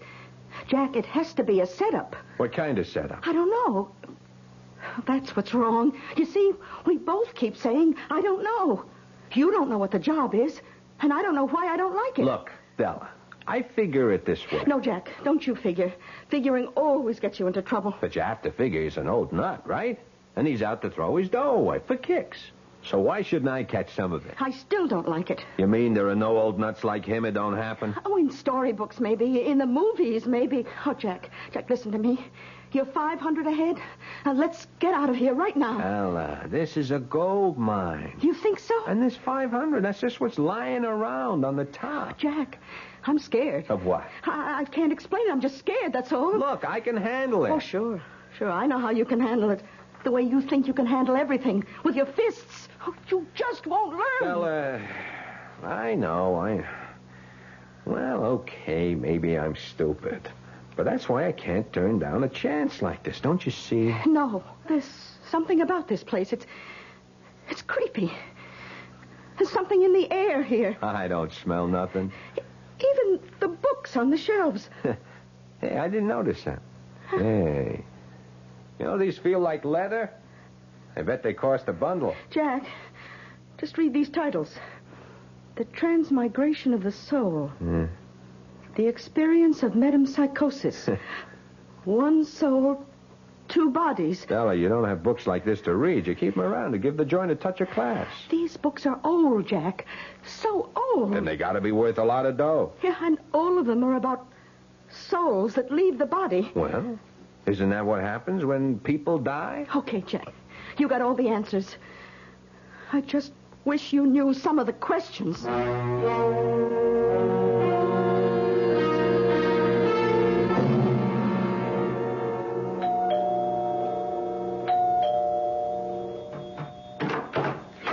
Oh, you must be Mr. Jack Handley. Come in, come in. Now, I'm going to confide in you, because you look like an honest young person. Who are you? Oh, I'm Mrs. Toomey, Mr. Fraser's housekeeper. Oh, let's not make a sound. Why? What's up? Mr. Fraser is, how to put this? Well, he isn't well, and so you should do nothing to excite him. Okay. Dear old gentleman, I do believe that... Aha. That can only be our Jack Hanley. Here it is 3 o'clock, and here you are, right on time. Mr. Fraser, you promised the doctor to take a nap. And I did. Also to take a pill. And I shall. Now, Mrs. Toomey, excuse us. Oh, yes, sir. I hope you and the young gentleman have a most agreeable afternoon. Well, Jack, ready to go to work? I'm ready to be told what the work is. What do you want? I want to make you rich. Why? One step at a time. You asked me what I wanted. I told you. Why is another question, and tomorrow is another day. Okay. Did you know that you are now the owner of a Mark 9 Borghese Fratelli? Here are the registration papers made out in your name. Surprised? Why? I told you the car was yours. Yeah, but I thought just to Now, please sign these documents. What kind of documents? Merely applications for bank accounts, Jack. Now, Jack, take that suspicious look off your face. You filled out cards like these before. What kind of bank account? I said I wanted to make you rich. Therefore, I intend to give you a rather large sum of money. Now, do you want to carry $500,000 around in cash? $500,000? And that's just the tip of the iceberg. Obviously, you can't carry it around in your pocket, can you? Well? Of course not. So we put it in the bank. In your name. Mr. Fraser, I don't want to get you all upset, but... Look, I have to know why. Is that what's bothering you? Yeah, that's what's bothering me. How do I know you ain't setting me up, huh? Jack, I assure you that I am a completely reputable businessman. Yeah, sometimes they're the worst kind. Look, it all comes down to this. What do you want? That's a fair enough question, I suppose. Jack, I want your body. Hey, wait. I want your body. And in exchange, I'll give you mine.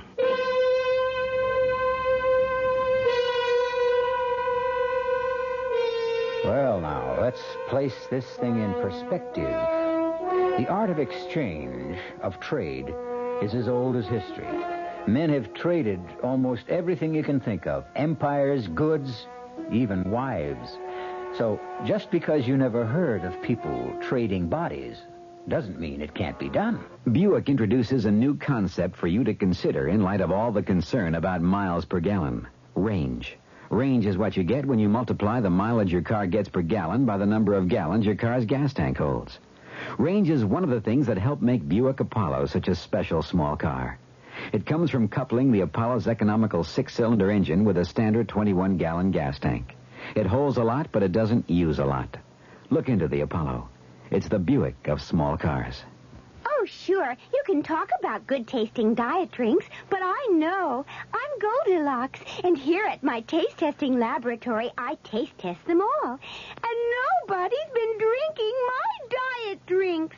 until I tested sugar-free Diet 7-Up. And then, kabloomy! Every bear wanted some. Diet 7-Up is fresh, natural, delicious. Sugar-free Diet 7-Up. This one's just right. Hey, Mom, what's for dinner? Hey, Mom, what you got? Here's ShopRite's suggestion for a delightful cookout dish. Boneless top round or sirloin tip steaks, just $1.69 a pound. Delicious cooked over the coals. Just as delicious pan-broiled indoors. For a busy night, here's a quick dinner idea. Freezer Queen family-size frozen casseroles, all varieties except beef, just 99 cents for the 2-pound size at ShopRite. For dessert, Pepperidge Farm layer cake, 17-ounce box, 69 cents in ShopRite's frozen food case. Cooking out or cooking in, ShopRite has the answer. She loves the family. She wants the best. She does all that she can do. She lets ShopRite do the rest. Hey, Ma, what's for dinner? ShopRite has the answer.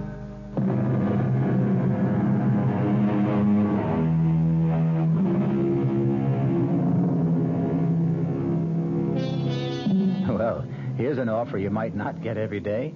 Say you're a young man of about 28, tall, strong, attractive, and a frail, elderly gentleman offers you a fortune to exchange bodies with him. What do? Laugh? Edge away quickly? Notify the men in the white coats? Jack Hanley has just received such an offer, but he's still sitting there. Because the old man has already put his money where his mouth is. I become you. You become me. But how could that happen? Let us say it could happen. So, you're saying I become a sick old guy who's going to kick off in a couple of years, and you get a whole lifetime? Jack, you're 28. You've been in serious brawls. You've been arrested for breach of the peace. You've cracked up several cars. How long do you think you can live? 2 years? 3 years? Your luck has run out. You'll die, and your body will go to waste. What are you giving up? A lifetime? No. A few years, maybe months, perhaps even days. You can't afford to turn me down, Jack. But what you're saying, it's impossible. Let me worry about that. This way, you're guaranteed 2 to 3 years of a life of luxury. But how could you and me exchange bodies? It would be a sort of transplant. No, Dice. None of that operating room for me. No surgery. That is, no physical surgery. This would be psychic surgery of a sort. What are we even talking about it for? The whole thing is crazy. It's a joke. Well, then the joke would be on me, wouldn't it? But I'm willing to take the chance. You are, huh? I'm willing to enter into a verbal agreement with you. I agree to place at least $500,000 in your name, in return for which, on demand, you permit me to take over your body. Do you agree? It could never happen. I need your agreement. But I don't believe it. Whether you believe it or not, you have to state the following if you want all this money. You must say... Yeah. I agree to the exchange of bodies with Leroy Fraser. But it is crazy. I must have the statement, or we have no deal. Okay. If it'll make you happy, I agree to the, Exchange of bodies with Leroy Fraser. With Leroy Fraser. Okay. Well, now, that's in order. So, what about this job? The job? Yeah. Oh, don't you see? Your job is to enjoy life until such time as you are required to surrender your body. Oh. I might add, you must take excellent care of it. Not that this could ever happen, Fraser, but, how do you enforce a thing like this? Just suppose, if and when the time ever comes, I just tell you to go and soak your head. Too late. You've already agreed.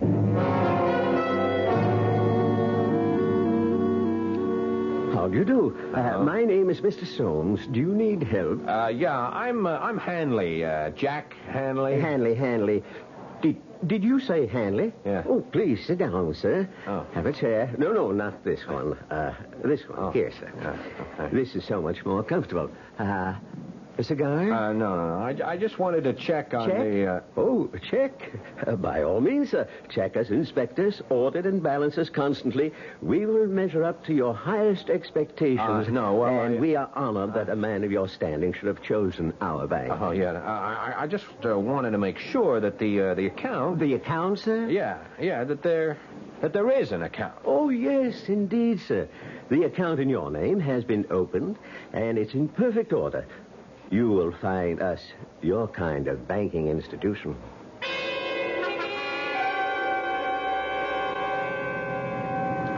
I've been to all the banks. You know how much it adds up to? $590,000. Well, say something. What do you want me to say? I want you to say what you think. You know what I think. Yeah, I shouldn't have told you. Oh, you've got to break that agreement somehow. Agreement? You know, I listen to your talk, and I wonder, have you got all your marbles? You did make an agreement with this Mr. Fraser. All I did was I went along with a gag to keep some old nut happy. But it's an agreement. Look, all right, why don't we just forget it, huh? Okay. You know, I think I figured out a way you can break it. Who wants to break it? Don't touch the money. Don't take a nickel that's in the banks. Now, how much of the $500 did you spend? Now, look here. And give him back the car with a full tank of gas. No. This baby is mine, all mine. Oh, please, Jack. You know where we're headed tonight? Meridian Oval. Jack. Yes, ma'am. I called up the whole crowd. Spread the word. Jack is back. Jackie, you're not going to race. In this one? Won't be a race. It'll be like wheeling the baby home. Jack, suppose I crack up the car, so what?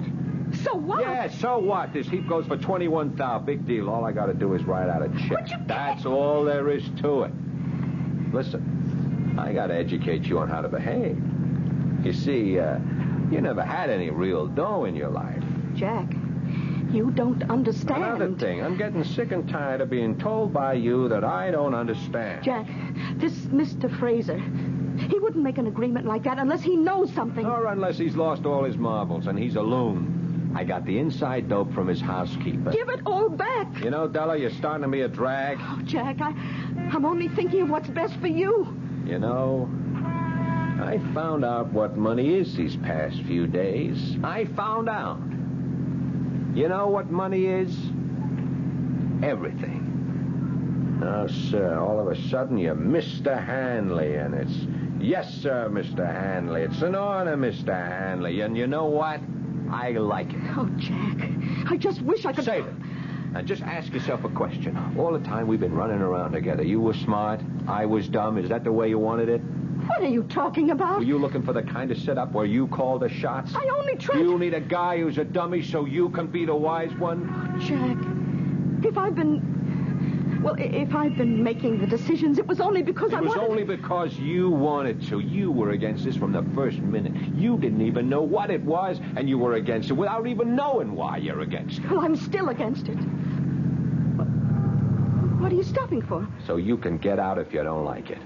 Oh, is that how it is? Yeah, baby, that's exactly how it is. Well,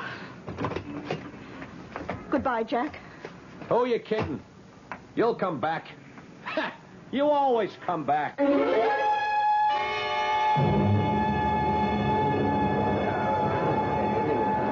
Jack, where'd you get them wheels? What do you say, Jer? What are you trying to do, blow us all off the track? I see the word is out, huh? Crazy, Jack. Man, you won't be happy till you kill yourself, huh? Look at me now, Jerry, old buddy, because in 5 more minutes you won't see me for dust. Boy, a car like that on a 2-bit track like this. I'm just warming up for the big time, Jer. Yeah, but it's been a couple of years since and you were better than ever. Hey, there's the flag. Yeah. See you, Jerry.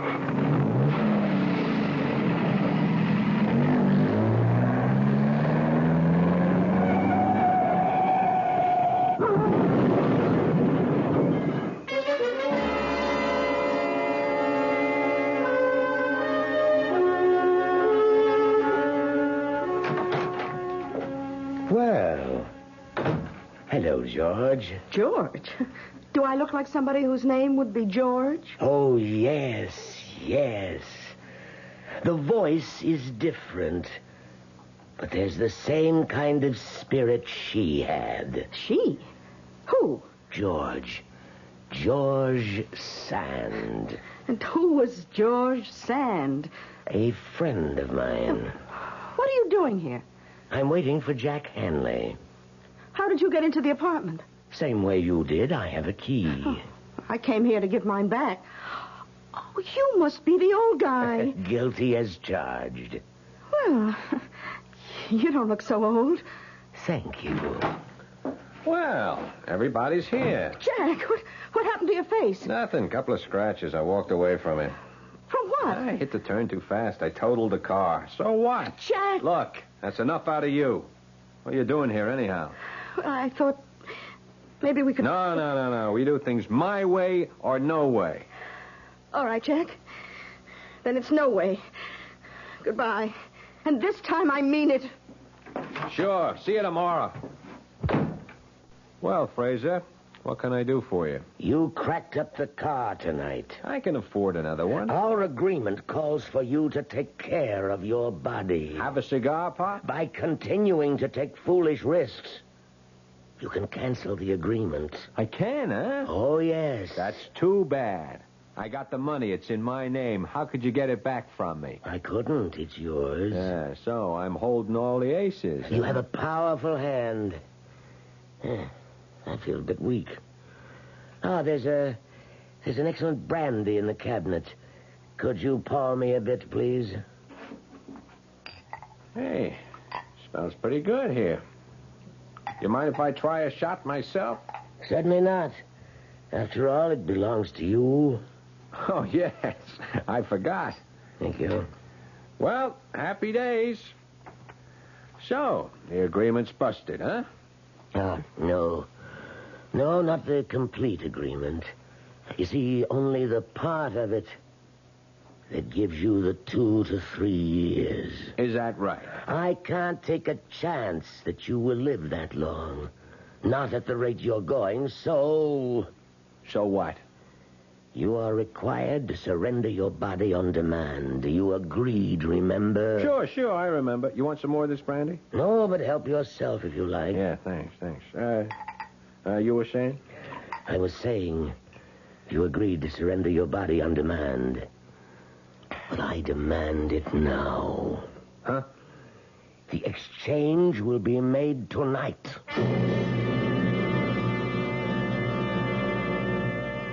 There is a vital essence, a special quality, a unique consciousness that makes up the individual core of each of us. Is this essence, or soul, as some would call it, transferable? Mr. Leroy Fraser has bet close to $1 million that it is. Give your hand to a friend. Give your heart to your love, But give your allergy to contact. Allergy is our business, too. We know pollen. And we know that any of the 12,000 quarts of air you breathe each day may contain enough pollen to make your eyes itch, make you sneeze, and drip. We also know an ingredient that helps block pollen's bad effects. It's the antihistamine most prescribed by allergy specialists. It's an ingredient in contact. Give your hand to a friend. Give your heart to your love, The tiny time pills in one contact keep this antihistamine working up to 12 full hours. All day, all night. Give your allergies to contact. Take contact only when needed, only as directed. Introducing the greatest taste to come out of your toaster since Samuel Bath Thomas baked his original English muffins in 1880. Thomas's new onion English muffins. Little bits of real onion blended into Thomas's original English muffin recipe create a tangy taste that makes everything fantastic, like burgers and cream cheese and cold cuts. Even butter tastes better. Thomas's new onion English muffins. The greatest new taste since 1880. Thomas's promises. Hey, Pat, how tall do you think she is? 300 feet if she's an inch, Luigi, and a fine lady she is. The year 1886.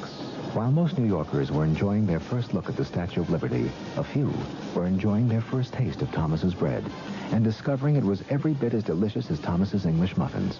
Today, there's still never been a lady to equal the lady, or a bread to equal Thomas's protein, whole wheat, and white bread. Thomas's promises. It's bitter. It's sweet. It's bitter. It's sweet. It's bitter. It's sweet, Marcello. Well, maybe it's a bit sweet, Sophia. On second thought, I love its bitterness. Ponte Mess. Is it bitter? Is it sweet? People have been arguing about it since 1786. Ponte Mess, a lovely before lunch or dinner drink from Italy. On the rocks or with soda and a slice of orange. Ponte Mess, capital P-U-N-T, little e, capital M-E-S. It's bitter. It's sweet. It's bitter. It's sweet. It's bitter. It's sweet. All right, Sophia, it's bitter. No, my darling, let's just say it's bittersweet. Like life, like love, like marriage. Italian style. Ponte Mess. Ponte Mess. Imported by Caroline Importers Limited, New York, New York.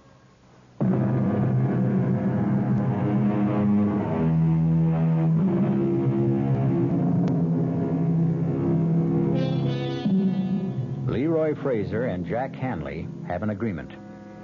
They will exchange bodies. Each will become the other. Jack Hanley will become Leroy Fraser, old and infirm. Leroy Fraser will become Jack Hanley, young and vigorous. Maybe.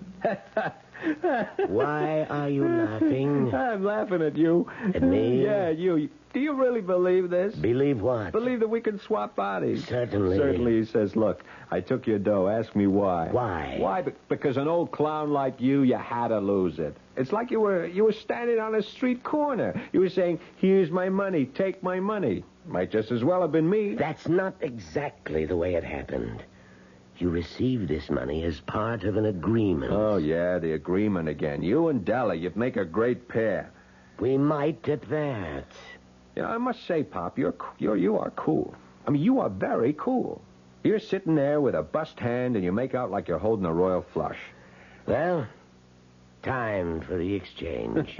It will be over in a minute. All the crazy ideas. What makes you so sure you can do it? Well, you see, I've done it before. You what?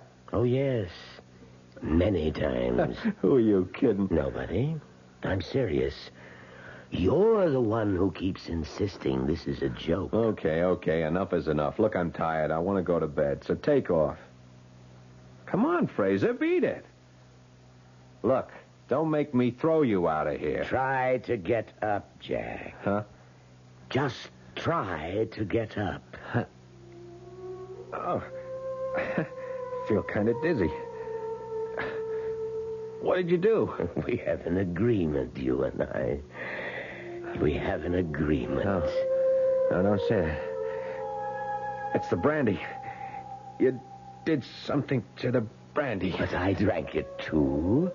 And I feel fine. No, listen, Fraser. You can't. You can't do it. Have you read any of the books, Jack? The books? What books? The books on the shelves. Why would I? So you would know, Jack. You'd know how it was done. I didn't read nothing. It doesn't matter. You shared the room, the wisdom, the power that is in the books. I don't feel so good. No, Jack, you feel fine. There are just changes. Changes taking place in your soul. What kind of changes? Just changes that will prepare it for a journey. The journey from your body to mine. My soul is also preparing. She was right. She said she was scared. You should have listened to her. My head. My head is splitting wide open. No, Jack, you're fine. You promised. You promised me 3 years. 2 years, you promised. Ah, but Jack, I can't believe you. I can't breathe. Yes, you can, Jack. You're fine. Look, I promise. No, Jack. I can't trust you. You can, Jack. I swear. With what you know now, you'd kill me. I feel cold. I feel stiff. There is a law. It's written in the book. No. The mind, the soul, the essence, I can't the living force, the vital spirit. It's free, unfettered, unbound. Escape the petty prison of the faltering body. Escape, be free. Something's tearing at my inside. Escape, leave me. Leave this shattered hulk. No. Leave me, go to him. No.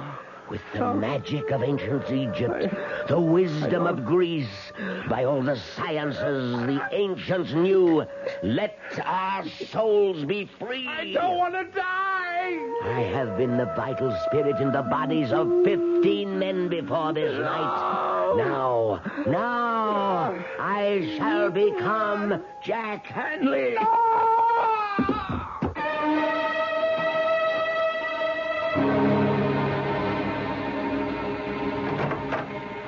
Well, and how are you this morning, Mr. Fraser? What? Oh, I feel like I'm 80 years old. Well, the truth is, you're not far from it. What are you saying? Now, Mr. Fraser. Who are you calling Fraser? I know it's early in the morning, but we have things to discuss. I'm not Fraser. I'm Jack Hanley. Oh, this is not the time to joke, sir. Don't you understand? I'm Jack Hanley. What am I doing here? How did I... Sir, please, look in this mirror. What? Now, God. Sir, can we talk about... How did he do it? How did he put me into his old body? Oh, I better call the doctor. Forget the doctor. Call the police. He stole my body. And, Doctor, he's got this crazy idea. He's somebody else. Doctor, I have to talk to you. Alone. Please excuse us, Mrs. Toomey. Oh, all right, Doctor. Listen, Doctor, I am not Leroy Fraser. No? No, I'm Jack Hanley. I'm 28 years old. Come, Fraser. You're talking to me, the doctor. Oh, I'm Jack Hanley. Fraser somehow found a way, maybe a drug or something. He was able to get me into his body, and he took mine for himself. I see. That's what happened. Fraser, old friend, you need rest. I'm not Fraser. Now, don't excite yourself, Leroy. You don't believe me. None of you believe... I know. You look at me like I'm a nut. Some rest and quiet and... Look, you're a doctor. You should see it. Of course. 50 years ago, if a guy said you could transplant a heart, you'd say they were crazy. But they can do it today, huh? Can't they? Well... Sure. So why couldn't somebody figure out a way to transplant a guy's soul? We'll discuss it first. No, we won't. We'll discuss it now. Della, she knows. She was afraid it would happen. Yeah, she'll prove it. Now, Fraser... Now, don't you try to stop me. Hello? Della. Who's this? Me. Who are you? Jack. You're not Jack. Della, listen to me. It happened. What happened? The agreement, Della. He went and he did it. What are you saying? The answer's in those books. Now, Della, go to the apartment. Find the answer. Look through those books and hurry. Della, she's going to prove it. And meanwhile, you'll just rest. Now, I'll be right back.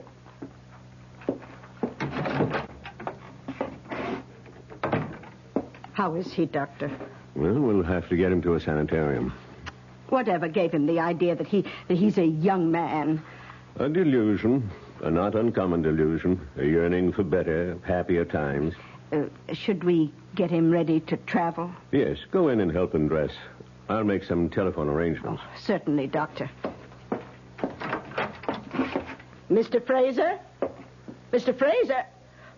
Oh, Doctor, he's disappeared.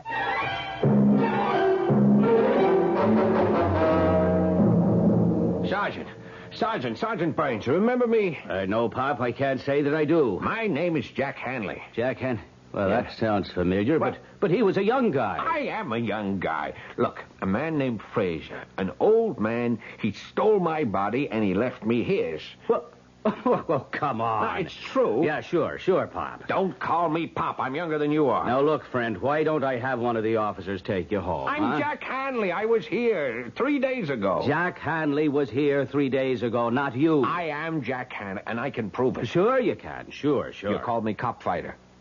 Huh? Yeah, cop. How would I know that if I weren't Jack Hanley? Huh?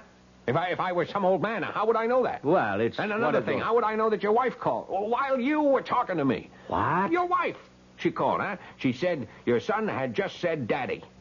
Now, wait a minute. How would I know that, Sarge? Now, look, Burns, you're a cop. Well, you're a great guy, and you're the only chance I got. Well, what do you want me to do? Come over to the pad. Della's there. She'll show you the books. I'll show you the brandy, and I'll prove to you how it was done. Della can prove it. Come on. Come to the apartment with me.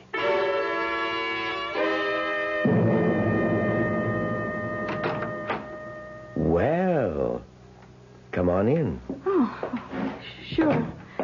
Sorry about last night, Della. Who are you? Yeah, Della. And, honey, I've been doing a lot of thinking. Have you? About what? Oh, about you and me. Yeah? And? Well, you couldn't be too angry with me. How do you know? You wouldn't have come back here this morning. You want to know why I came back here? Why? I got a phone call from Fraser. Fraser? Why would Fraser call you? Well, it was kind of a crazy story. What did Fraser say? Would you answer a question first? Sure. Do I still remind you of George Sand? Oh. Well, do I? Yes. More and more every minute. I looked her up. Her name was Amandine Dupin. You could be right. What do you say we get out of here? Where are we going? I don't know. But we're both 28, and it's a long, long trip.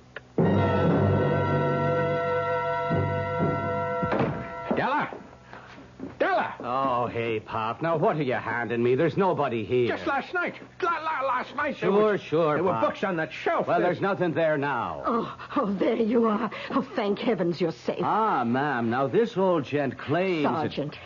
Sergeant, I'm surprised at you. Oh, excuse me. Yes. Yes? Oh, for you, Sergeant Burns. Oh, thank you. Yeah? Oh, you checked the banks. I see. No record of deposits in the name of Jack Hanley, huh? What? Well, naturally, where would a dumb hood like that get money? Who'd give it to him? Don't you see he's got my body? Sure, okay, I know. It was a wild thing, but you know how it is. Anything can happen. Yeah, that's right. Right. Oh, Pop, what are we going to do with you? Don't call me that. Where's Della? She crossed me. She went with him. Now, Mr. Fraser, you'll feel so much better in the hospital. So much better. I am not Fraser. I'm Hanley. I am Jack Hanley. Won't anybody believe me? Now, look. Get some rest, Pop. Anybody believe me? You'll feel better with good food and lots of sleep. Somebody has to believe me. Won't anybody believe me?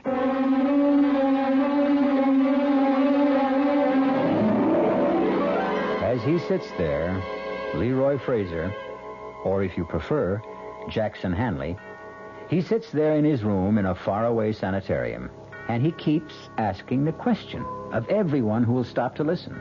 So far, no one believes him, or is willing to admit it. All I can admit right now is that I'll be back in just a few moments. When you drink beer, do you tilt the glass for long, hearty swallows? Or just tip it and sip it? Well, sipping's the thing for wine. But Budweiser beer is a hearty drink, brewed for zest and character. The best way to enjoy Bud is to drink it. Not chug-a-lug, just man-sized beer drinker swallows. That's when that famous Budweiser taste, smoothness, and drinkability really come through. Smoothness and drinkability that come only from natural carbonation and exclusive beechwood aging. Smoothness and drinkability, too good for any half-hearted sipping. So drink up. You'll see that brewing beer right does make a difference. And that when you say Budweiser, you've said it all. Anheuser-Busch, St. Louis. You've been hearing some pretty lavish claims recently about miles per gallon. We'd like you to consider something equally important, and that's range. Range is the miles per gallon multiplied by the number of gallons your car's tank holds. Range is what makes the Buick Apollo such a special small car. It comes from coupling the Apollo's economical 6-cylinder engine with a standard 21-gallon tank. It holds a lot, but it doesn't use a lot. Look into the Apollo. It's the Buick of small cars. Hi, Ms. Goldilocks here. Professionally taste-testing diet drinks can be very difficult, but I've just had to bear with it. Then I found sugar-free Diet 7-Up. It doesn't taste like other diet drinks. It's fresh, light, natural, delicious. Sugar-free Diet 7-Up tastes so good that I've taste-tested it hundreds of times, and each time I've given it my seal of approval. Yes, this one's just right. Service. We're big on that. When you buy an airline ticket, you're buying service. And at Ozark, we try to give you your money's worth. Service and making reservations, planning your trip, at the ticket counter, service on board. Ozark didn't get where it is by being small in things that really count. Service, we're big on that. Go Ozark Jet to Champaign-Urbana, Peoria, and Springfield, Illinois. Call Ozark or your travel agent.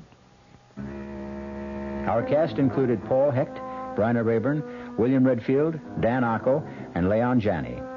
The entire production was under the direction of Hyman Brown. Radio Mystery Theater was sponsored in part by Contac, the 12-hour allergy capsule, Anheuser-Busch Incorporated, brewers of Budweiser, and the Kellogg Company, makers of Kellogg's Special K cereal. This is E.G. Marshall inviting you to return to our Mystery Theater for another adventure in the macabre. Until next time, pleasant dreams. The Radio Mystery Theater was furnished by the CBS Radio Network.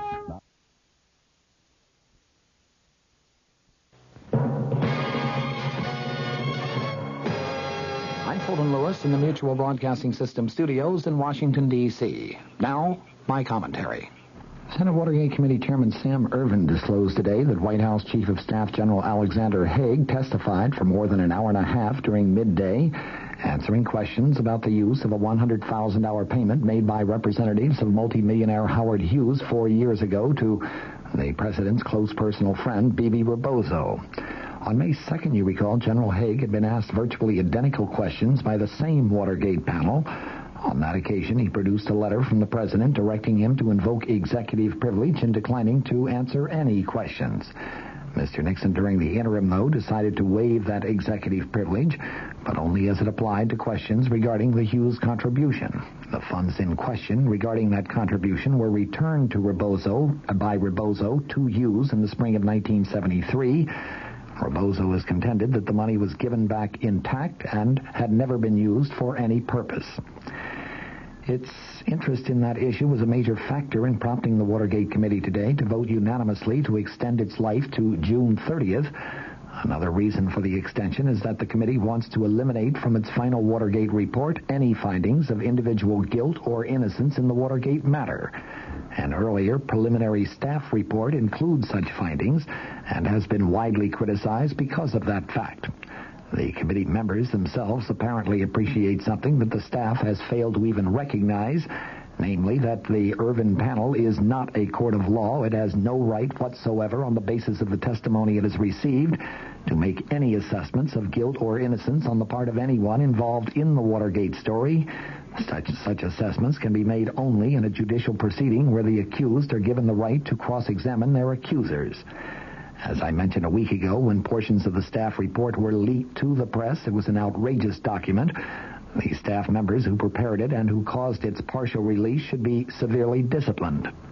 President Nixon's move in ungagging General Haig today is perhaps significant in that it represents still another step on the president's part to try to accommodate those in the Congress who are probing the record of his administration.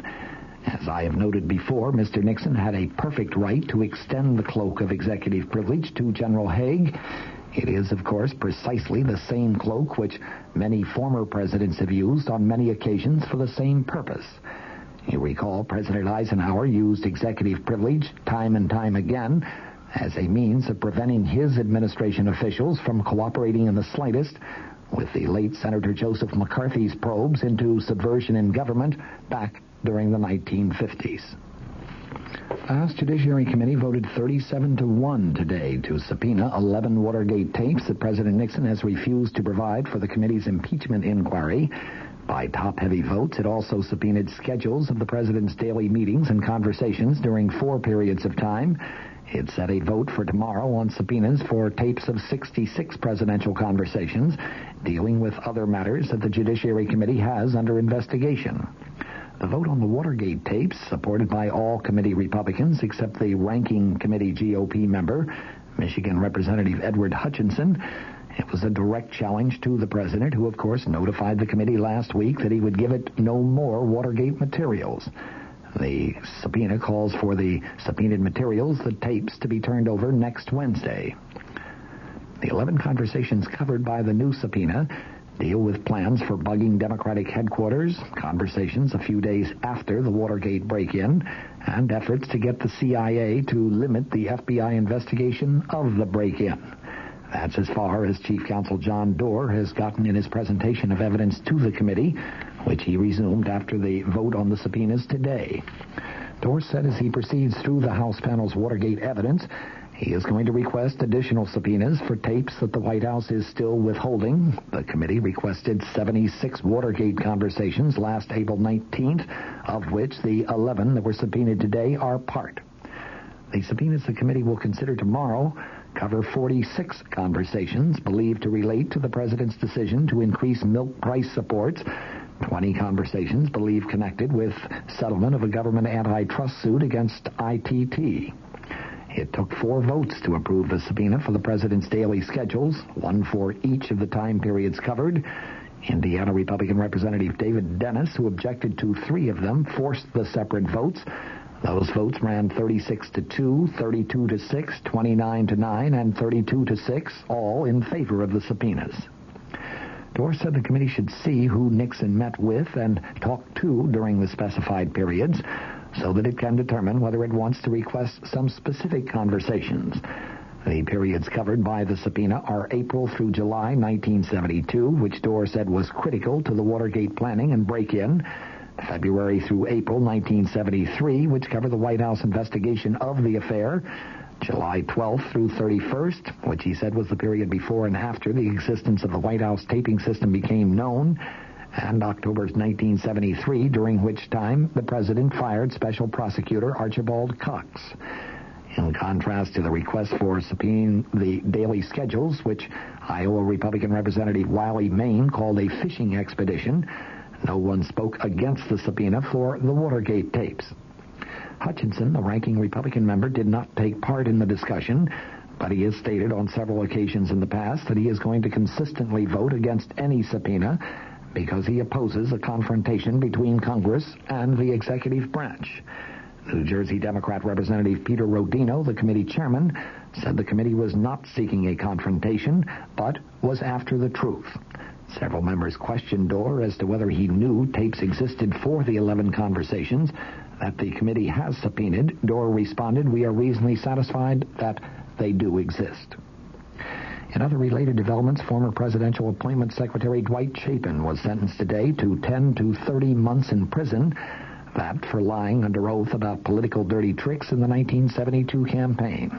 He was the second high-ranking former White House aide of President Nixon to be sent to prison. Chapin, who had pleaded for leniency in a written statement to U.S. District Judge Gerhard Gazelle last week, made no statement to the judge today. His attorney said that he would appeal Chapin's jury trial conviction this Friday.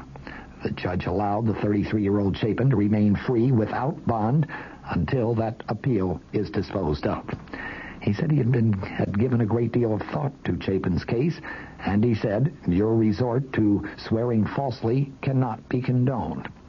Chapin was convicted by a jury on April 5th of 2 counts of making false statements to the FBI regarding political trickster Donald Segretti. He could have been sentenced to 5 years in prison and a $10,000 fine on each count. From the Mutual Studios in Washington, I'm Fulton Lewis.